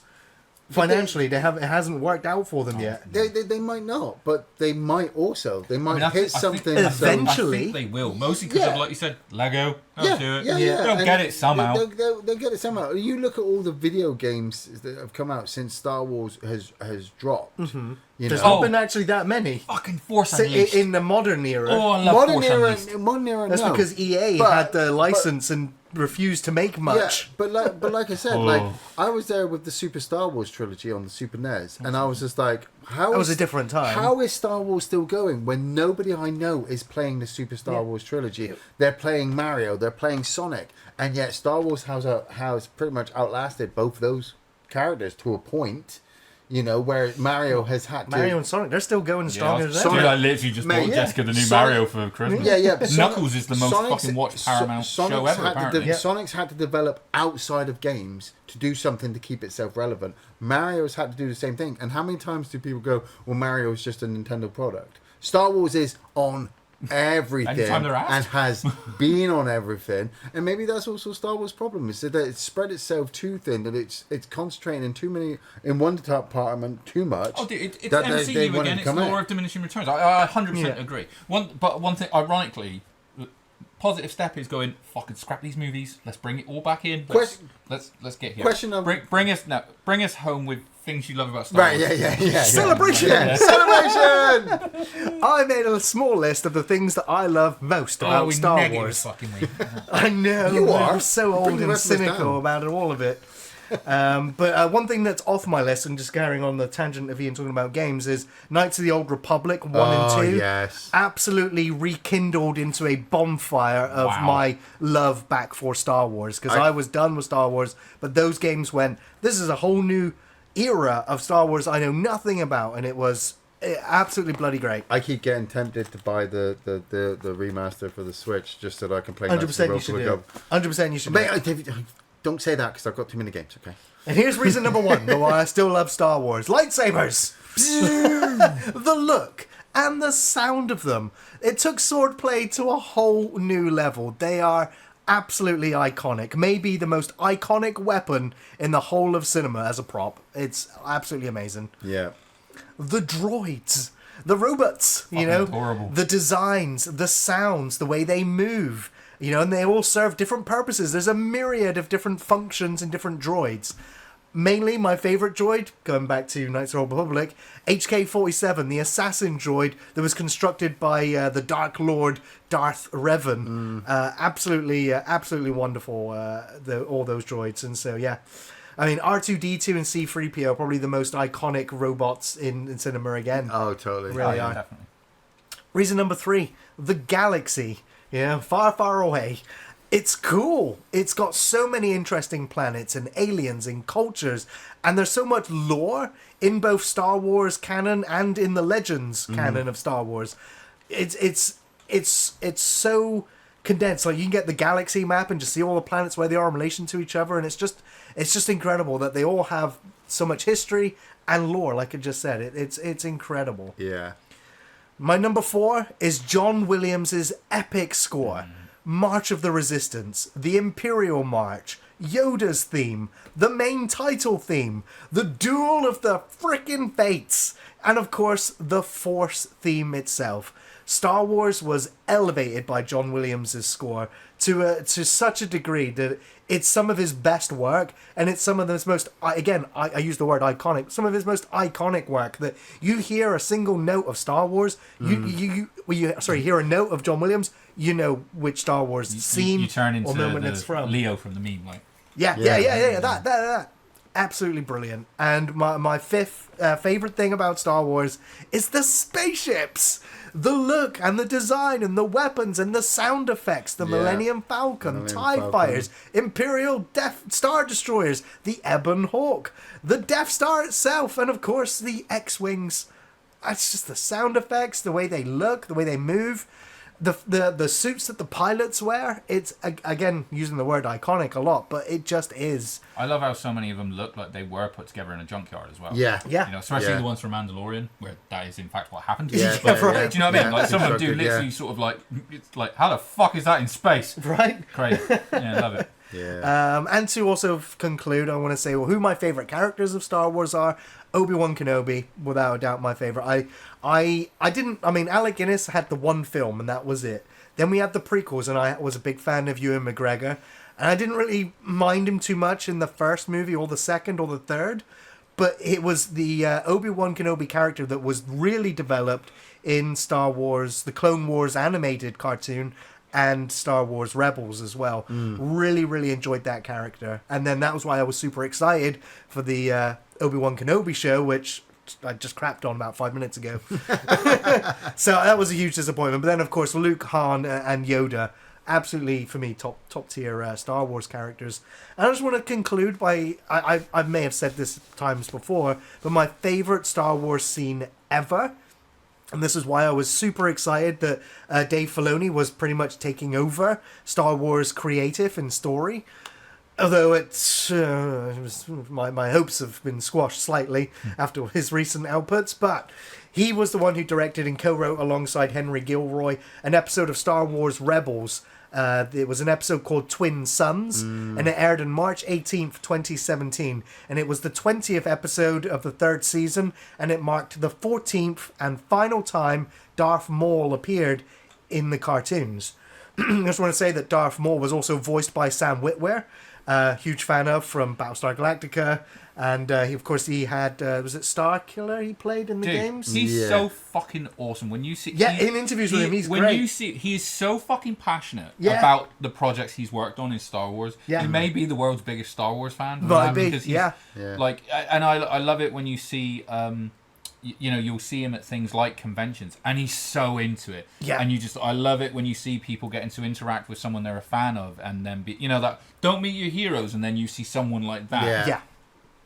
utter win that guy looks like. Honestly. Absolutely. Yeah, so man. him voicing he fucking Darth Maul deserves as well. his own. Just get him in a movie or something. Like, you know. And Star Killer. Imagine a what if comes in as fucking Star Killer as a what if, like, raining money down on that.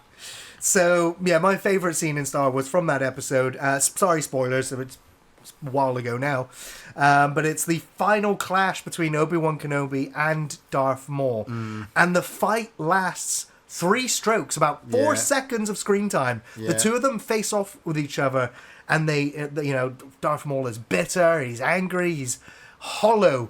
From the waist down. He's half the man he used to be. And the fact that it's over and they pass each other, sabers go, and then Maul goes down, cut in 2 yet again, essentially. But it's the fact that he also falls. Same shit. It's the fact that he falls into Obi-Wan's arms and dies in his arms as well. Still bitter and angry. And it's just... Well, no, actually, I remember that episode. He's not. He's kind of also peaceful that it's over. Like his revenge is over. If you followed the Darth Maul story arc from being trained from Palpatine, discarded, then being chopped in half, then being discarded, then him coming back with his brother, trying to get his brother to help him destroy the Emperor before he actually rises, and then the Emperor rises, Darth Maul loses his brother, loses everything, still wants to seek revenge, still tries to find his way, manipulates Ezra, gets his way back to Tatooine just to face Obi-Wan. In a way, Darth Maul's just like, I'm glad it's fucking over, one of us had to die. I love the fact that when Darth Maul gets to Tatooine, he's like, why is Obi-Wan here? And he can sense Luke. Yeah. And it's just like, and so Obi-Wan's like, I have to take down Maul because he's going to go and get Luke.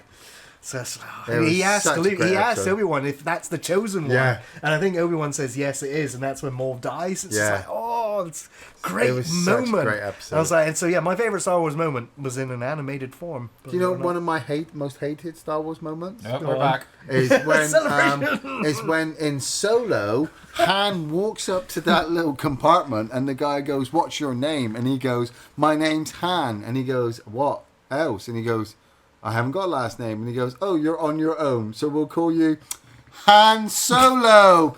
Oh! Fuck that fucking movie. Yeah. Yeah.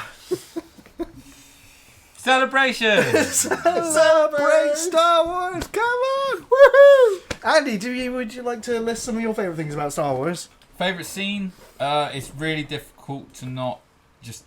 Fucking Vader in that corridor, man. Yeah. That was such a hey, let me just remind you the biggest nastiest scariest motherfucker in the galaxy is. It's kind of anticlimactic when you watch A New Hope now and Darth steps out and everyone's already and dead. He just casually walks out, but man, that is like you're a part of the rebel lines of a traitor. Of that scene when you hear the breath before oh my fuck, it's so good. And again, another cinema moment where I probably just booted the chair in front of me in excitement. Yeah. Absolutely loved it.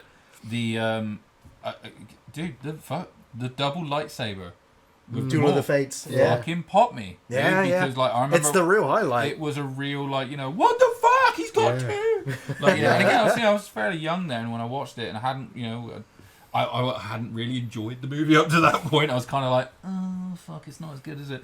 But that I was like, oh, here we fucking go. Do you know what I mean? That was great. Yeah, and just the say some of these scenes where the actual the fucking space battles are going on are pretty fucking badass. You know what I mean? Yeah. Dropping bombs with no gravity was kind of stupid. Yeah.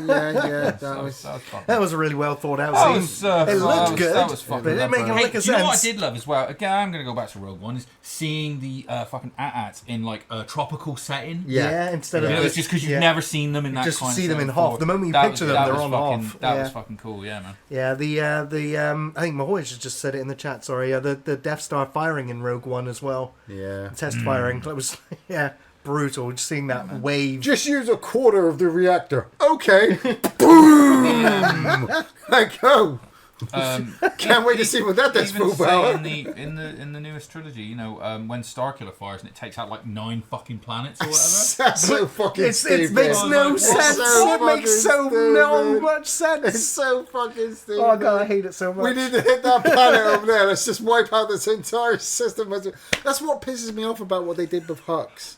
You know, they Yeah. had this really great officer that they were building up, and then the third movie he goes, "Oh, I was the guy giving you all the information." Blam, I've dead. got it. Okay. Oh, that term was so. I again watching. I yelled bullshit. Yeah. But I've got a theory, right? That there's a I have a theory. It could be mummies. There's a secret Star Wars movie that no one knows is part of that latest like trilogy. Is actually 4 movies. Right. Peter Rabbit is basically what General Hux did on his like vacation time from the Death Star. So when they gave him leave, he went off to this little planet where there was all these little talking animals that wore little jackets and stuff, and they tried to steal his turnips.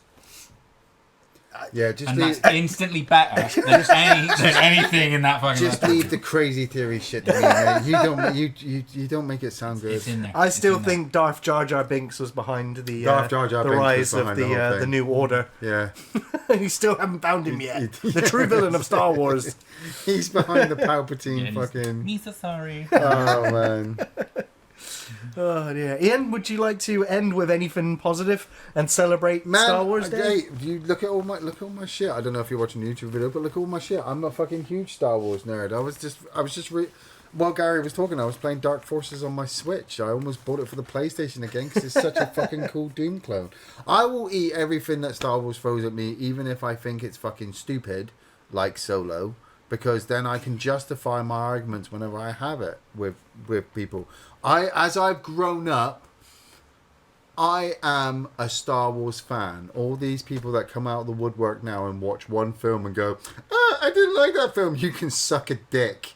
You weren't there. You haven't had to fight for your position in the fandom and know exactly what color crystal does what, where, and what on what planet. You just watch one fucking movie, I want purple complain one. about the CGI and the writer, and think that you can write a better Star Wars movie. You can. They've been trying to write good Star Wars for fucking 40 years, and a lot of the times they fail. So if you think you can do it, go right ahead, and then fucking Kathleen Kennedy or somebody at Disney will go, we're going to change out for some kind of hairy bears. I thought we were going to get through the whole conversation without actually know. without invoking the name of the demon. No, So, you've done we it have now. yeah. We It's have to. celebration part. If you are, You're gonna have to go downstairs and say if "Baby you are- Grogu" into the mirror if 3 you are times so she doesn't come get you tonight. If you are a fan of Star Wars, you eat it all up. You know what you like. You know what you don't like. But you are there for it all because that's what real fans do. What I'm hearing is he had to sit through it, so you have to. And if they're a fan, they should. If they're not, mate, that's what makes a wrestling fan, right? Don't fucking come at me and tell me you watch one Roman Reigns match. You should be fucking watching all that fucking shit. I did watch all the matches. I'm not Thanks. talking about you. I'm talking about them. No, but what I'm saying is, if Oh, I'm he's watching always got something making and it everything sucks, about I'll skip- him. I'll Who's skip that? them. Fuck's sake, them. Them. You know. You're really high. Let's finish off. Kind of bitched out. We got questions to do. Yeah, I'm tired out. I'm having an aneurysm. I guess we chuck this section down into the old Sarlacc pit.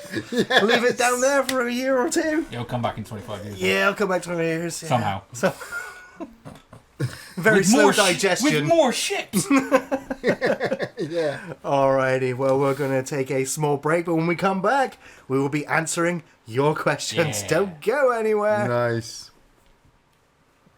And welcome back to the third part of the podcast where we will be answering your questions. Yeah. Woohoo, yay. First question is coming from David Morris. What up, David? What up, David? Hi, fellas. Love the podcast and the reviews you do. Thanks, David. My question is this. You get to mess with Ian by sneaking onto Wikipedia Nice. and changing a film by blending 2 films together. Which do you do? Cheers, fist bumps all round. I've legit thought about doing this, by the way. But I mean, it would So have to be okay, a so film. it's got to be a film he's not seen. So it's got to be an upcoming movie. It's got to be right? an upcoming film review that we're going to do. Well, Oh, well, he you'll doesn't, know he that, doesn't and necessarily then- say that. He says changing a film by blending no, two but what I'm films saying, together. okay, well, right, but Yeah, but if you- I did it to Jurassic Park, you'd be like, hang on. Right? Okay, so you tell me an upcoming film review you've got, and I'll try and think of the movie we'll want to blend into it. Okay. Well, here we go, because I can't remember. That's why I keep them in a folder. So how So about professional. let's mix up the Rookie of the Year with Martyrs. Done. There you go. Like I won't fucking notice that. Well, that's the thing. You believe anything you read on Wikipedia. No, I don't. A boy breaks his arm and then unexpectedly becomes like a really, really good baseball player. But while he's a big baseball player, What was he gets the taken secret off and to his tortured by success? people because he might be able to Yeah. speak to Jesus. How do we know how he got so good? Well, we gotta get that skin off you. Yeah, he just get that. Then they put it back on him on the 7th inning stretch. I don't watch baseball. I don't know what that means, but I've heard it said. So there you Right, go. yeah, I don't watch baseball either. I don't very know much about it. All rounders. Mix Aliens and Parenthood together, so you get Steve Martin going into Hadley's Hope. Jeez. That'd be great. No. But yeah, it would be great to mess with Ian on Wikipedia for sure, David. I've- Cheers for the question. I've actually- Now all shovers have homework. By The the funny way. thing Exactly. is, I've actually signed back up to them. I'm back donating to them because I got an email from Lisa. I think it was a lie, but she was telling me how I was one of the rarest people to donate and that she really wanted my support. And I felt like Lisa and I had connected at that point, and the fact that I was Wikipediaing all my films through their site and using it for the film movies, I thought, all right, £2 a month seems like a lot. I can do it. Support the content you love, Ian. You do, yeah. Next question is from Josh Del Monte. What up, Josh? What up, Josh?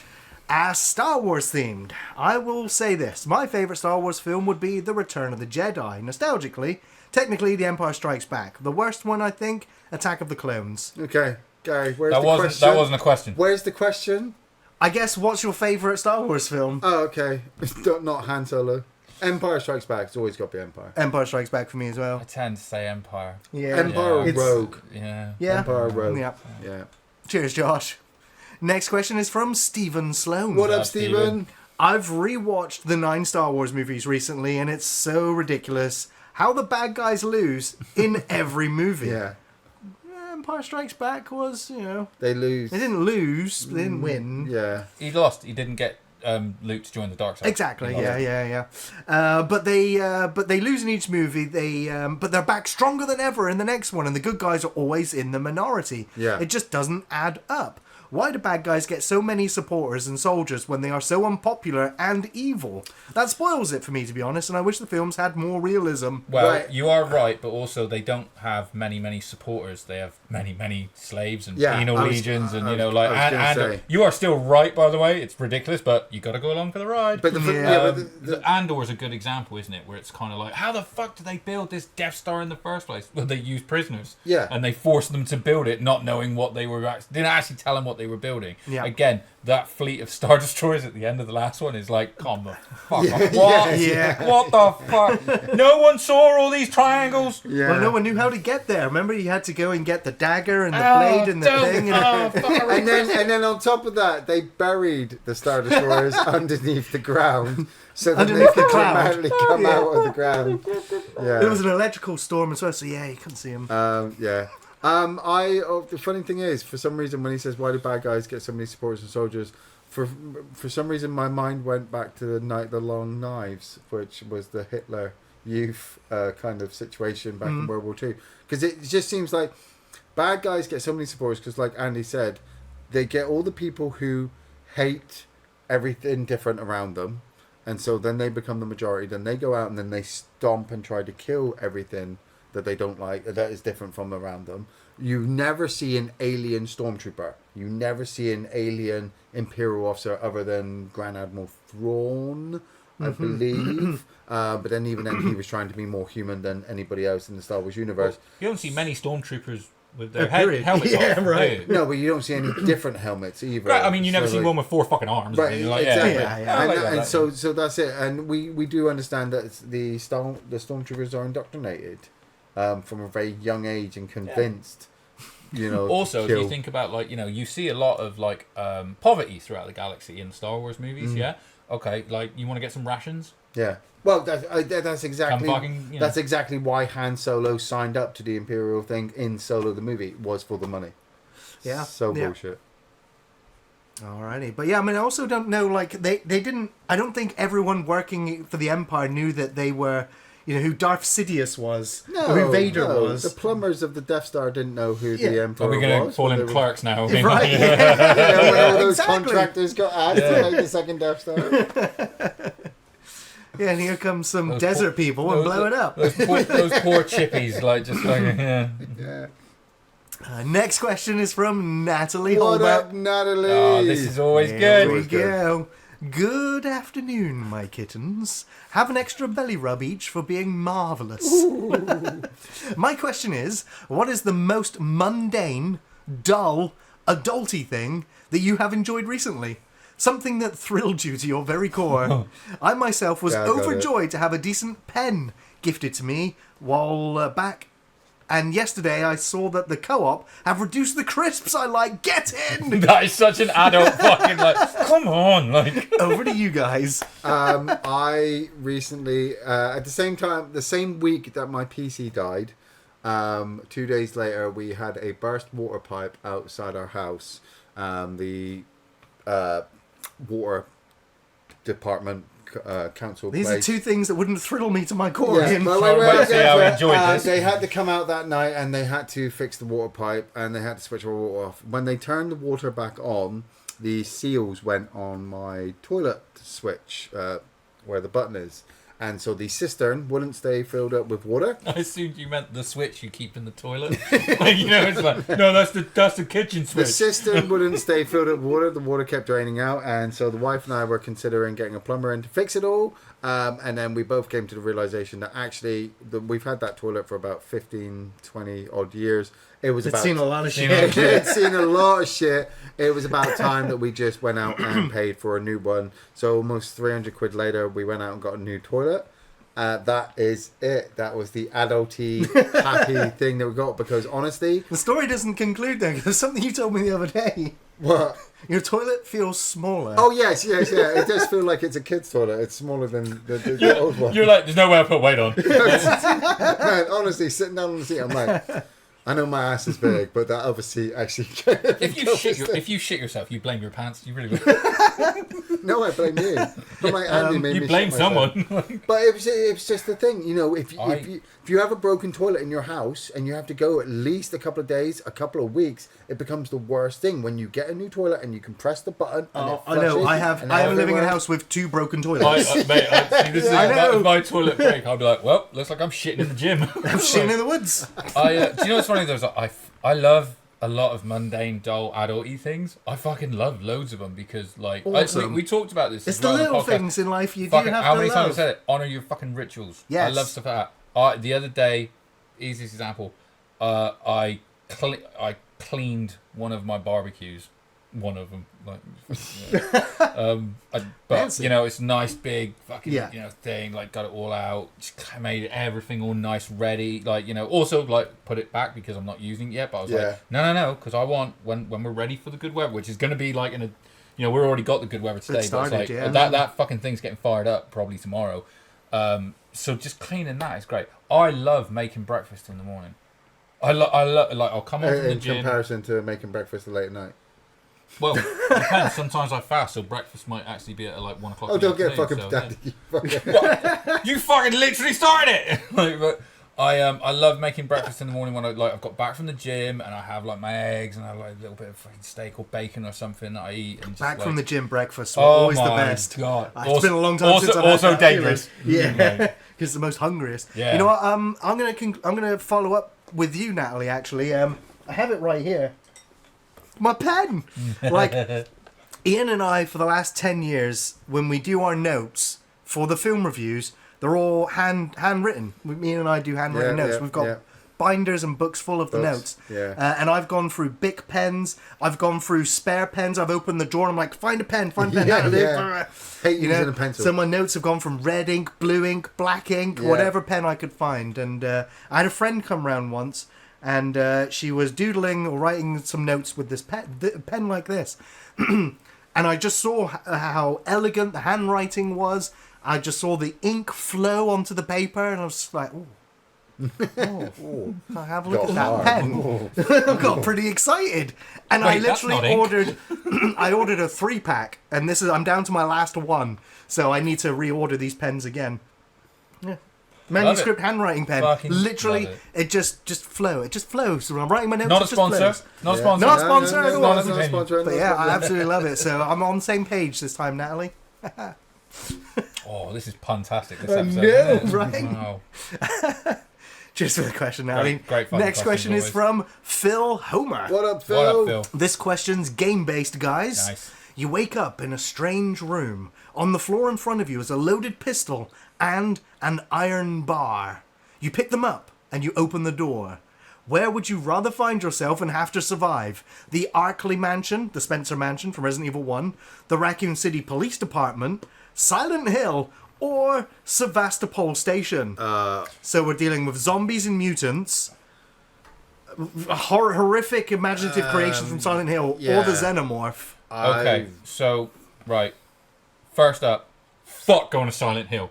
No, I I don't care if I'm armed to the fucking teeth. I think I'd. Yeah, I because the think guns won't get you out of there. I actually really. think I'd. Pick I mean, they might. I think actually. I'd pick Silent Hill out of all of them. Actually, that would be my pick. Mainly because if I'm in the mansion or Raccoon City Police Department, you've got all those fucking puzzles to deal with. Plus, Oh, all the You mean you know murders. the answer? And you're going to be nuked the next No. morning. I'm currently playing.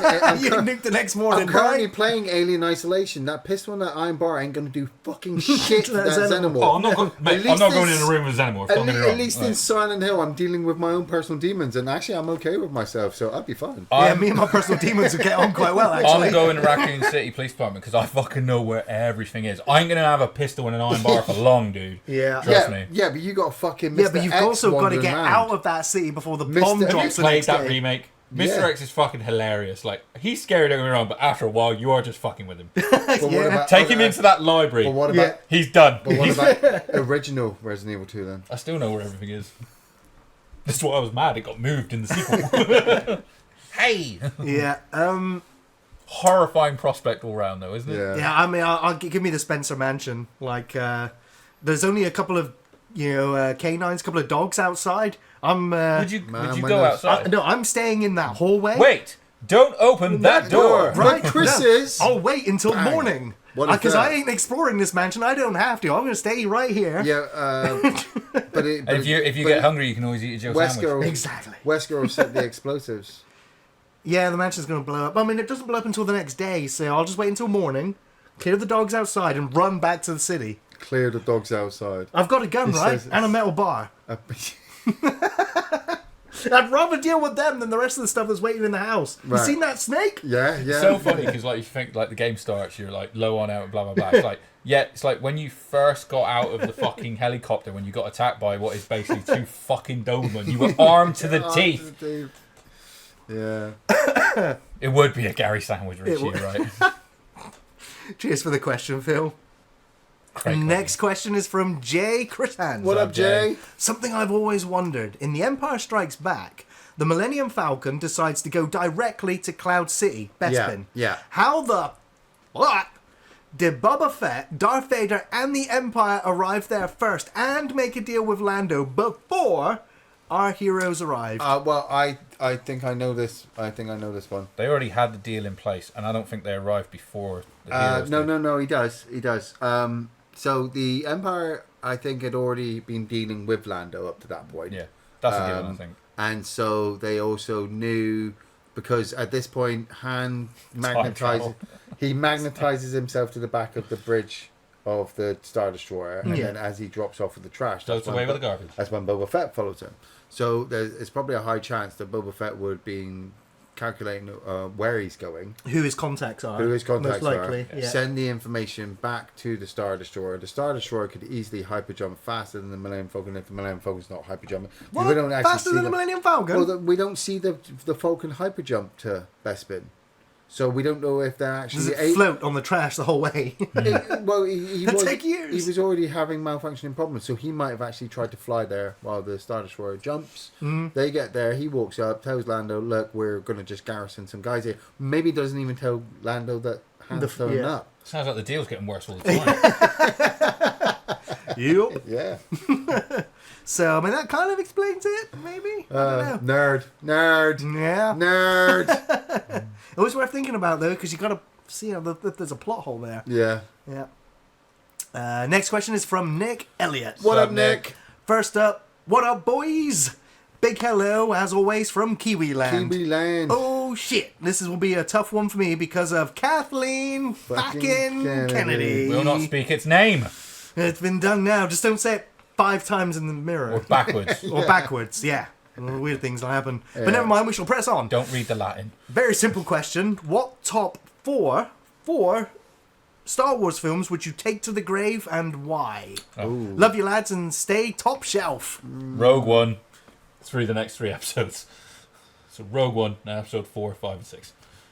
Yeah. Yeah, same. Yeah, I'd go New Hope. Complete story. New Hope, Empire Strikes Back, Return of the Got my favourite Jedi, movies in it. Rogue One. Yeah. Because the 3 prequels, no, and the 3 sequels, no. You could take There's Solo to moments- the grave, because at least then you're like, well, at least I know I'm burying it. That was what I thought when I read the question. I was like, are these ones I'm burying so no one Yeah. else will, Do you know will have? what? Do you know the next time I'd like to watch Han Solo? Is when I'm holding the disc underneath my asshole and trying to shit through the little hole in the DVD. You put This the desk is disc on your definitely tiny getting toilet. smaller. Oh, God. Oh man, it's so shit. I need to watch it again to see if I hate that or Covenant. It's funny that basically we haven't really got any kind of... When people said about Star Wars, like we said, we're like, none of us have talked about it, and we do keep saying, it's like, we haven't really got any kind of exciting take on the Star Wars movies, and that's why when everyone's like, what are the best ones? You're like, the originals. Yeah, that's it. Yeah. That's it. Rogue One. Well, that's new. Yeah, but it's basically just a prequel to the original, so cool. Yeah. Yeah. That's where we are, guys. Sadly. I like things I remember. Alrighty, so now we're going to move on to the next set of questions. Next one is from CM Yates. What up, Yates? Video stores are gone. Where do you go to find cheesy schlock? The Shudder. cheese aisle. Yeah. Shudder is right up there. I googled that shit. Fucking Wikipedia is where I really read a lot of my cheesy shit, then I'm like, I don't want to watch that. Have you got Shudder? You got a subscription? To I get Shudder like once a year for a month. Yeah, like I picked it up on a trial for Late Night with the Devil. As well, nice. And I was like, It's because the guy who made, is it Verminous? I think the insect film. The guy that's doing an Evil Dead film. Yeah. His film's just about to go on Shudder, so I might get it for a second month this year because I really want to see that. Do you know what? I couldn't keep hold of it though because the fucking interface is so terrible. Yeah. It was terrible when it launched. You know, like when you go on, like, all right, you take Netflix as an easy one, and it'll be like, thriller, and there's all the thrillers, and there's all the horrors, and there's all the romantic films and stuff like that. So Shudder's got 2 lines. One says horror, 3. One says horror, one says thrillers, one says documentaries. Right. So in documentaries is all the documentaries, and in horrors, all the horrors and thrillers. And in thrillers is all the horrors and thrillers. It's just the same fucking movies. I'm just like, in a different list. There's no, you can't search, you can't do anything alphabetic like that. I'm sat there scrolling through trying to find something I want to watch that I haven't seen as well. Because I was going to rewatch all the VHS movies because I kind of dig those. Like, because they're anthologies, so there's like some good, some shit, Yeah. And I hadn't seen the most recent ones, like 88 or something. But I was like, I'm scrolling through and I'm just like, the interface pissed me off so much. I was just like, I'm fucking done. I'm done with this fucking thing. Yeah, it's not a good site to browse. But some of the content-wise, it's like, I'd probably say that, Yeah, for schlock especially. Dude, great. Schlock is like some fucking great schlocky documentaries on Amazon and on if you Netflix go on Amazon Prime, you can usually and you don't even have to sign up because they've got free films on there. That's it, and a lot of their 80s schlocky, like I watched Prisoners of the Lost Dimension on there with fucking was it John Saxon from fucking Nightmare on Elm Street? He was fucking great. The film was absolute shit. I watched Ban the Video Nasties, which was a documentary about the whole Video Nasty thing. It was basically fucking 90 minutes of people going, fucking Evil Dead's really mean. Cheers for the question, Yates. God, we miss Blockbuster. We do. Next question is from Richie Cornbread. What up, Richie? Hey guys, you are amazing as always. Thank you. Comma. Punctuation is important. Yeah. With the Fallout TV series riding on a high, what other game series would you like to see Prime take a whack at? I have a feeling I already know the answer. Yeah, Resident Evil, Dead Space, maybe Alan Wake, and God of War. Yeah, I mean, I heard that the... God of War is on the way. Yeah, that's on the way. And I believe Alan Wake is also getting TV or film adaptations or extended universe of Alan Wake stuff. The series is not going to retell the Alan Wake games, but it's going to be surplus to it. So I'm like, yeah, more Twin Peaksy, Outer Limitsy Alan Wake stuff. That'll be great. Dead Space, again, they can do the prequel to Dead Space, the Dead Space event, and whatever comes afterwards. That would be great to see. John Carpenter wanted to do it like 10 years ago. I'd like to see a Dead Space one. Red Dead Redemption would be good now, wouldn't it? Oh, Red Dead Redemption. Yeah, that would be good. Yeah. Turok.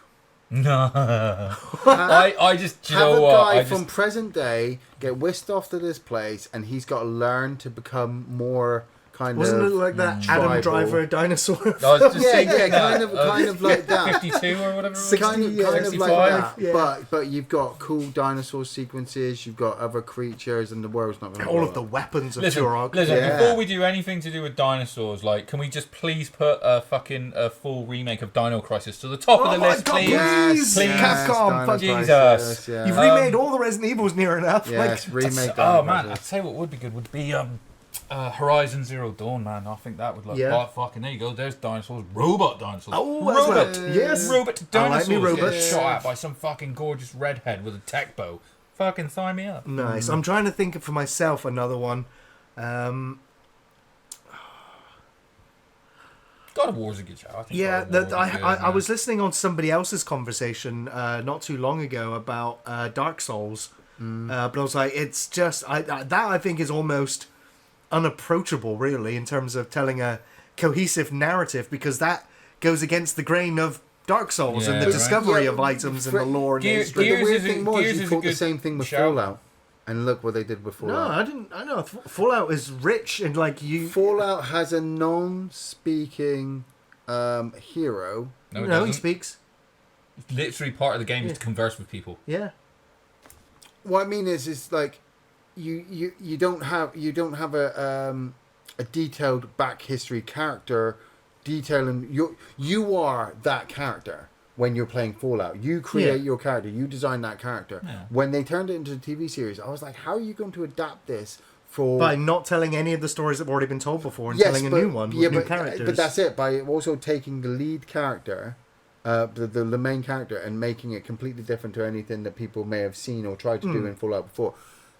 They could possibly do the same thing with Dark Souls. It would set the fans on edge because they'd be like, what are you doing in introducing a new character walking through the world of fucking New Andor ruins and fucking... Yeah, but from what I understand, because I've not played the games, but you wouldn't need any actual main characters because they die every 8 minutes, wouldn't they? And just like Right. Well, what a story I No, would but they like to always come see back. is the fall. Like in the games, Oh, the you fall experience would the work. wasteland Yeah. that is the world now after all of Yeah. the cycles. I would like to see the fall of one of those cycles. Essentially, What made Sheaf the Scaleless actually turn against his That's it. I'm like, brothers there's and- all of those side characters what- and stories that could be Yeah, explored. that's and- it. Not the actual game, but what led Yeah. to it. Yeah. Yeah, and Gears of War somebody's mentioned, and Parasite Eve would be freaking dope. Oh, That's yeah. really, I mean, that's a cinematic in itself. All those scenes. Banjo Kazooie, but R-rated.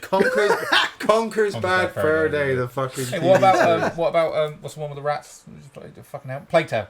Oh my god. Play-Doh, yeah. That'd be good. Yeah. Series for sure. Oh, Yeah. no, Dishonored. I What's love interesting is like how many of Dishonored. these as well. Literally every single one that we've said, all of these as a series give me. But when you're like, what about a film? It's like, No. no, I don't want to do this in, Yeah, in 2 yeah, hours. okay. Fuck that noise. Yeah. Earth Defense Force, yes! Yeah.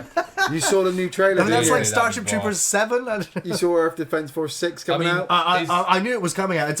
I wish listed it months ago. Yeah. But I'm like, I won't watch the trailer. Why? Because I've already played the game. I've already played the other Do 6 you trailer's not so think as stupid. well though that at some point, let's face it, fucking Helldivers is probably going to get a movie. Oh, yeah, totally. I was thinking Okay. Casper Van Dien was reacting to Helldivers Oh too my on God. the other Yeah, week. because he's probably like, I'm about to get paid. You right? Yeah. Cheers for the question, Yeah, Richie great Cornbread. question, Yeah. Next question is from Man Bear Troll. What up, What my about bear? Bear? worst cinema thing or episode happening to you guys. Beyond the movie being bad, of course. I have a professional interest in your answer, as he is one in making the cinema experience better. Well, like I what said, you do, like go around fucking slapping people. yeah, Like, like I said earlier, the cinema etiquette has gone completely out the window now. That's why I'm so happy that in my workplace I managed to be able to borrow my own cinema screen on my own. And when I tell people that in my other job, they go, "Oh, isn't that weird? Going to the cinema on your own?" And I'm like, "No, you sick fuck." some of the best experiences is when you hit an empty cinema, right? Oh, And you're yeah, just like, exactly. oh, this Totally. is gonna be a good one. Yeah, well, you sit there and some people go, "Well, the cinema was empty, so that means the film was bad." No, it just means that people You weren't chose there. And I a was weird able to, time. you know. Yeah, I watched. Like Remember I we watched said, Jeepers Creepers too? Yeah. It was like me, you, and like 4 people up here like somewhere. like I said, I went to watch RoboCop on the big screen. I thought it was going to be amazing. Instead, I had 2 people sat next to me talking all the way through the fucking movie, and I wanted to punch them. And all I could think about through the movie was how I would be the bad guy if I stood up and made a scene, because we can't pause the movie and everybody's going to be distracted by me. So I sat there quietly. And Hoping they would endured. stop. It's like, and it's like I've in sports. endured. The ref only sees the retaliation, dude. They never see the thing that I've started. endured so many fucking times. I fucking hate it when somebody goes, "Oh, you know what? I'm really enjoying this film. I need to check what time it is on my phone. Yeah. I have to make sure my Facebook is... The brightness of your fucking screen is now the thing that's distracting me." I mean, I know you. It amazes me how you attract the worst cinema experiences every time you go in, because I haven't had a bad cinema experience since Star Trek. But you... The J.J. Abrams film came out. That was my worst cinema time. lens And flare. you- and then Reminded because there were you. 6 guys behind me that were all the jock type guys, people that you wouldn't expect to watch. They're not fans of Star Trek. Yeah. They're just here to see a new movie, and they just talk throughout the entire thing, kicking the backs of chairs. But what laughing, time did you go joking. see that? It was like an 8 p.m. showing, so it was Right, in that exactly. time. So for me, a lot of the times I can only go, in the evenings once I finish work. Yeah. You're able to go during the day, early morning. I like to go when the cinema opens now, between 10 a.m. and midday. I'd love because to it's do only senior citizens that are in there at the time. I'd love to do that as well, but obviously I can't do it. Now I'm doing it and I'm enjoying my own cinema fucking screen on my own. I'm like, Tell you what, I'll say one that's like kind of... I'll say worse. It's funny, really, so I shouldn't say it. Yeah. But then I'll also tell you actually a good one that I actually really liked, just to redeem it. But Yeah. So why I went to see Thor Ragnarok and Justice League in the same night. nice. I hadn't seen... Ragnarok had been out for a little bit and I hadn't seen it, and I went with like a mate. I went with Sandbags and he'd seen Ragnarok, and we hadn't. And it was the premiere night for Justice League. We were watching it at midnight, more for me in the end. Fucking hell. But so he was like, "Oh, dude, Ragnarok's amazing. I'll fucking totally watch it again. Let's go watch Ragnarok and then we can watch it." All right, sweet, cool. We go into Ragnarok. We didn't pre-book any tickets. We just walked in, and he was like, "Yeah, there's no tickets sold, mate. So sit wherever you want." Mm-hmm. Like, fucking serious. Damn. So and they didn't even make us choose a seat to sit in either. He went, "Sit where you want, mate." He's like, "There's no. This film starts in 15 minutes. There's no way to sell out." Yeah. Great. So we go and we sit in the seats that we choose, and they're in the middle or whatever. Now, and what's funny is whenever we go to the cinema, me and him, is I tend to do the thing where it's like, "Dude, I'll pay for the seats," and he'll like grab some drinks for us. I said, "I'll pay for the seats." But I always get one on the end and one in there. I said, "I'm sitting on the fucking end." So I know I'm only sitting next to you. But so we go and we sit in the middle because it's a fucking empty cinema, yeah? One other guy comes in the screening. He walks in. I assume he's had the exact same information as this person. He looks around. He walks in and he sits down right next to me. And Sammo's kind of looks at me with this kind of like excited energy, and I'm sat there trying to put everything together in my head, and it's kind of like for guys like, you know, if you're at a urinal, you know what I'm saying? Yeah. I couldn't help myself. I'm not like an impolite person or anything like that. I'm really not. But I literally stopped. I just went, "What the fuck are you doing?" And he just looked at me. I was like, "Dude, what the fuck are you doing?" There's like, Why the fuck would you sit there with all this available? Yeah. And he just kind of went, it's Saturday like this. And because he was so oblivious to what he'd done, I just went, "The fuck's..." I stood up and I climbed over 2 rows of seats and sat down. All I can hear is my mate just pissing himself laughing as he walks around to come sit next to me. And all this guy can hear is a guy down here, me going like, "All the fucking seats," and you just sit, why why would you even do that? I was just so perplexed by the situation that I had to comment on it. I mean, I feel you, but I feel devastated for that guy who's. I knew what you mean, but I was like, hey, listen, I got enough friends, all right? Yeah. Like, but it was Well, so. maybe that was one the intentional. maybe Andy one was that sat made in me the laugh. perfect seat. I so everyone like knew. to think that he walked in, saw the situation, went, I'm gonna fuck with this guy. Yeah, I'm gonna fuck with And this like, guy. as I sat down there, he's just sat there going like, that went exactly how I wanted to go. But the one that I really enjoyed that was weird was when I went to see Joker. And that had a fair amount of people in it, because like where I'm sat, and again I'm sat on the edge. I went on my own, and there's a woman sat next to me and her husband, I assume her partner, whatever. There's a dude sat next to her. Now, obviously, this is what a few years back. I'm like, creeping up to 40 or whatever. This guy looks like he's probably in his early 40s, and the rest of the audience is really young. Because I remember thinking that I was like, there's a really young audience like coming to see this movie. And obviously, you go into the movie, and then he comes down the stairs to that tune from Gary Glitter. Yeah. And everyone else is still. And me and that guy kind of had a moment where we went, "Is this all right?" Like, Right.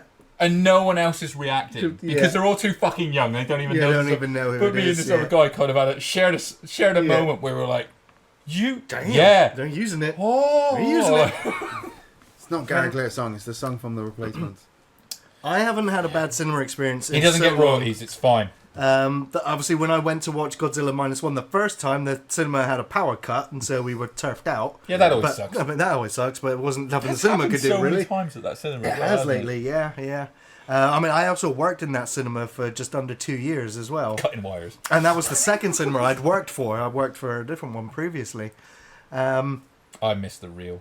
And the reel was great. That was the low budget end of Oh, I cinemas. used to go there all the time. 3 screens. Just to support them. Wooden Fucking chairs. Wooden chairs. Yeah. Ceiling And, was theatre chairs that were never ceiling converted from the theatre was to the falling. cinema. Yeah. That ceiling was cut Yeah, like it was plastering away. You'd be like that at the start before they turn the lights. Like, hold, they it gonna turn the fall lights me? off just for my anxiety. Thanks. Yeah. But I mean, I enjoy. I know depending on the film I'm going to watch, and depending on where, what film it is and what time it is. If it's like I went and watched Ghostbusters: The Frozen Empire, like a matinee, so it was late afternoon, early evening. So I knew it was going to be busy, because I wanted that fan reaction. I wanted to be there with a bunch of people that were there day one, to see this film, and I wanted to feel the vibe of the cinema. Yeah. And it was great because that energy was so positive, and everyone was walking out talking and yapping about what they'd just seen and what they liked. It's like, I felt, even though I didn't talk to any of them, I felt like I was connected with a fan base for that movie. Yeah. The same thing for the Infinity Saga. And what was it? The first one, Infinity War and Infinity Endgame. War and Endgame. The energy in the cinema was palpable. I haven't felt that since those two movies in the cinema. Same. Yeah. That energy, anyway. But then I also know Spider-Man, actually. Spider-Man. Yeah, Far From Home had it. yeah, that Because of the cameos and stuff. That had it. Yeah. But then if I'm gonna watch something, I don't know, like Late Night with the Devil, that's when I'd go on a Sunday, 10 p.m. Like I want the oddbods and the weirdos sat in there, People that are just going to sit next to you when there's plenty of people. Right. Thankfully, that's never happened to me before. Because I'd probably feel the same way. But yeah, like I pick and choose your times. But I would literally, I haven't had a bad experience in so long, other than the freaking prices of the food, which is why I bring my own and still buy the hot dog anyway. God, man. When we went to see Frozen Empire, I said to, we're all sat down, and before I started, I said to the girls, "Babe, do you want a drink or anything like that?" She said, "No, I'm fine." And Jessica was like, "Oh yeah, can I have a soda or whatever?" I was like, "Yeah, cool." I went, "That's it." Man, the fucking price I paid for two fucking Pepsis when I was like, you realise I could buy like 4 2-litre bottles for that? I don't understand why people don't take snacks in. Mate, I this is the thing is, I normally do, or I don't need to have snacks for me or anything like that. It was literally, if it weren't I was with the girls. Yeah, but the funny thing is, I've always done that. Even when I was a little kid, I'd sneak snacks in I did when I was a kid, because I yeah, couldn't afford the snacks that they had at the cinema. Yeah. And as I got older, even when I got money, I'm like, I'm not paying that price. You don't even have to sneak Like, them in now, do no, you? They're just sort of like, whatever. You can just walk in. But you, The only time we'd stop, from my experience where the only time we stop you is if you're taking in anything glass. So like if you've got a bag and we can hear glass, you're not allowed it in there. It's actually a rule now, you're not allowed glass in there. But for food wise, it was bringing in you are allowed odorless food, which is why the hot dogs don't really smell of anything. The nachos and the cheese Because they're doesn't not really made smell of of anything. anything. Yeah. Every time we go it's to the, you odorless. always get a hot dog. I'm Every always like, time. what are you doing? I can't help myself. I remember when It's the blend of ketchup and mustard and barbecue sauce and And whatever the fuck's in that Whatever. hot dog. I remember when I went in to see been on the grill for 6 hours. It's the fine. fucking the Dead Don't Die. I went to see Dead Don't Die like sometimes it's a really, bit rubbery. really early in the morning. I took a Subway in with me. Yeah. And I ate the Subway while I was watching the film. I was the only person. The Subway's odorless, so you'll be I love how fine. you're like, people talking in the cinema is disgusting, and there you are with a foot long, yum, yum, yum. Nobody else is there, man. And then the cleaner comes in afterwards like, some people are Like I fucking said, disgusting. With Oh this, God, they are. with this cinema screen are. at work that I can get into, I'm waiting so that Linda will make a roast dinner. I'm going to go home, pick up the roast dinner, cover it in tinfoil, go back to the cinema screen and sit there and eat my roast dinner while watching a film. You know, it's funny, isn't it? Because it's almost like it's okay. It's not acceptable, but it's almost like we give ourselves a pass in the cinema to be complete fucking slobs. It's like you see people just Shoes like, eating off, popcorn. feet on the back of the No. I seats. see people I all try the not time. to. When I 'cause take I the kid, clean- I clean as a- listen, well, I tend not to because I've got just respect for people and places. Like I say to Jessica, I'm like, if you knock your fucking popcorn, don't just like, oh well, crunch. You know, like I'm like, pick it up or something Yeah. like that. She doesn't. Of course, that kid's never missed her mouth when it comes to food. No. But you know, I'm always like, look, don't like stand up and just brush off like 9,000 calories. I lost a lot of respect for humanity. Put the fucking bucket in front of you and like do something. Like you're gonna make a bit of Seen mess. so much wasted food and so much mess. The worst experience of my life working in the cinema was Infinity War. I worked that night shift. My shift was meant to end at like midnight to see everyone into the film. But like we had an early screening, so they were coming out in the big screen, and I was in there until 2:00 in the morning, and that was me to clear it out to get the next screen ready, and then all the other screens emptied and they were all the same. I didn't get home until 10 a.m. the next day to come in for a shift at 2 p.m. again. Yeah. Thankfully, the manager brought everybody fried breakfasts. Went to Jake's local and brought tons of food back to feed everybody that worked overnight. But you were so pissed. You were, oh, Tony Stark dies in the next fucking movie. No, because literally when Infinity War came out, the second when Endgame came out, I handed in my resignation. I was like, I'm not doing this again. I ain't ever doing that again. I ain't going to war again, man. So yeah, when literally a flagpole movie like that comes out, I literally say a prayer for everyone working in the cinema because it is a freaking shit show. The amount of people they just know they can drop it and Man, that's somebody has to clean it The down. funny thing is, that's not just cinemas. That's just humans in general. I know. They are nasty. Humans are nasty. I've always said this. I know this. Great question, though, dude. Yeah, good question. Sorry for the tangent. Hopefully we answered it. Just as a follow-up, actually, Man Bear Trolls followed it up about cinema etiquette. Real-life episode in the cinema, a group of people were talking loudly. Yeah. My boss goes into the cinema, pauses the movie, turns on all the lights, including the cleaning light, and goes down and points at the group loudly and says they have 0 chances left. Then walked off, turned the lights off, and continued the movie. And everyone was dead quiet. It was like that Hulk Hogan moment from Oh, Gremlins. Yeah. Now, there's one thing that still irritates me when I worked in the cinema, and it has to be done, legally has to be done, is that the member of staff has to come in with a night vision camera and scan everyone in there to make sure they're not pirating the movie. Yeah. Or It's jerking off and stuff. Yeah, I mean, we've literally had moments where people having sex in the cinema, and it's just like, it's funny, but we have to get the manager. Humans are nasty. You know, they're the only 2 people in there, but like, it's very distracting having them come in and out, but it's funny. Like, there's nothing that can be done about it, really. I gotta say that I barely notice. I'll catch it where I see this little red dot and I'm like, what's that? And then I realise who it is and I'm like, that's not distracting. Asshole next to me checking his fucking Facebook With a big bright light. He's a fucking prick. Yeah. You know. But yeah, I guess, like, if anything, like, the no talking or the minimal or, like, just whisper talking is fine if it's minimal. But yeah, just loud, obnoxious talking, irrelevant to the film or whatever. There should be like a noise sensor or something. I don't know. That's that why just ejects those It's people going out to of be the really freaking difficult building. in a fucking loud movie, though, dude. That's why it was so awesome when we were watching Army of Darkness and we were just making Evil Dead the game jokes to each other. But that was a private screening. Because it was just us two. Yeah. It was so Yeah. fucking good. Yeah. Anyway, cheers for the question, Man Bear. Oh, is this the last one? I'm just going to refresh. This might be the last question. Because I saw it come in from Mama Bucks. Okay, no, we actually have 2 questions. Okay. So we'll go with Mama Bucks's now, as you've mentioned it. Yep. It came up on my memories about Iain. Oh, yeah. Doing one of the off-the-shelf reviews marathons where he used to play games. Yeah. Would you do one again? And if yes, what would you play?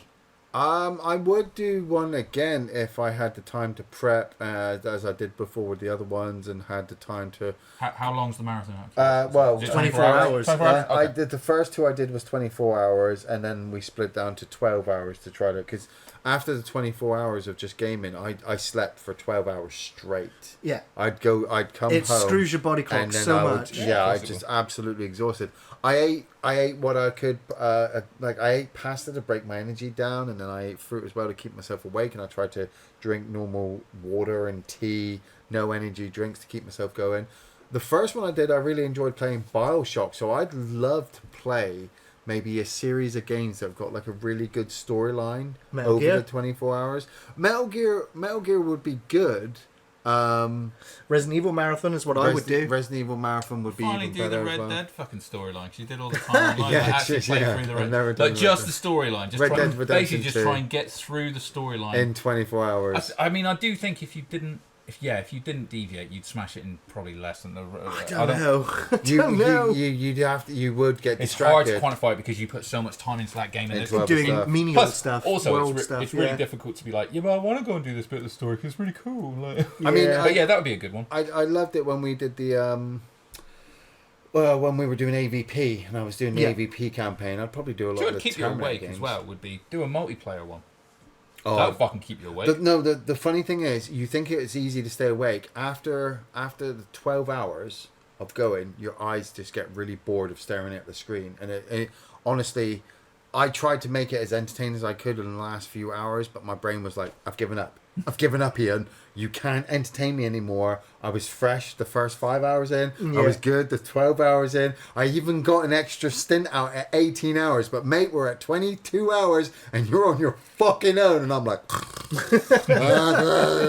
yeah, yeah. Like he went to sleep at one point. I was sat here. Fucking blame you. He was just like, yeah, Ian, I'm just going to go to bed now. And he just went to bed and just fucking left me on my own. I said at the start, when I you was gotta like, sleep, you I gotta can't sleep. do it. I just can't do it. I don't have the energy to do that. It's demanding streaming. It is. It does. It takes It it is. out of you. 12 hours was really easy to do. Like I said, after about the 18th, 19th hour, you've lost all hope. You've given up on what you were You doing. can't even form a cohesive sentence. Yeah, you're just desperate to try to do something else, which Yeah. your brain's like, you need to sleep. Yeah. That's what you need. Yeah.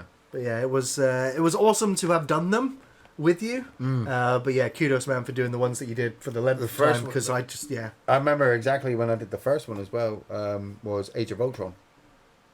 Oh, like that was in the Yeah. cinema. Because you went and saw Age of Ultron during the stream. that's was it? No, it was Civil War. I think. No, it was Age of Ultron. I'm pretty sure it was That's Civil so War. funny that you went off and watched the whole movie And came back. Still, Yeah. Yeah. That's Donna's got a story about that. For her mum always says that when Donna was born, because it was like she's born in January, so around like that kind of time when people are on holiday and stuff. They left for the hospital and Zulu had just started on the TV, Right. and then she came back with a baby. She's like, "Oh, finish up Zulu." Alrighty, final question.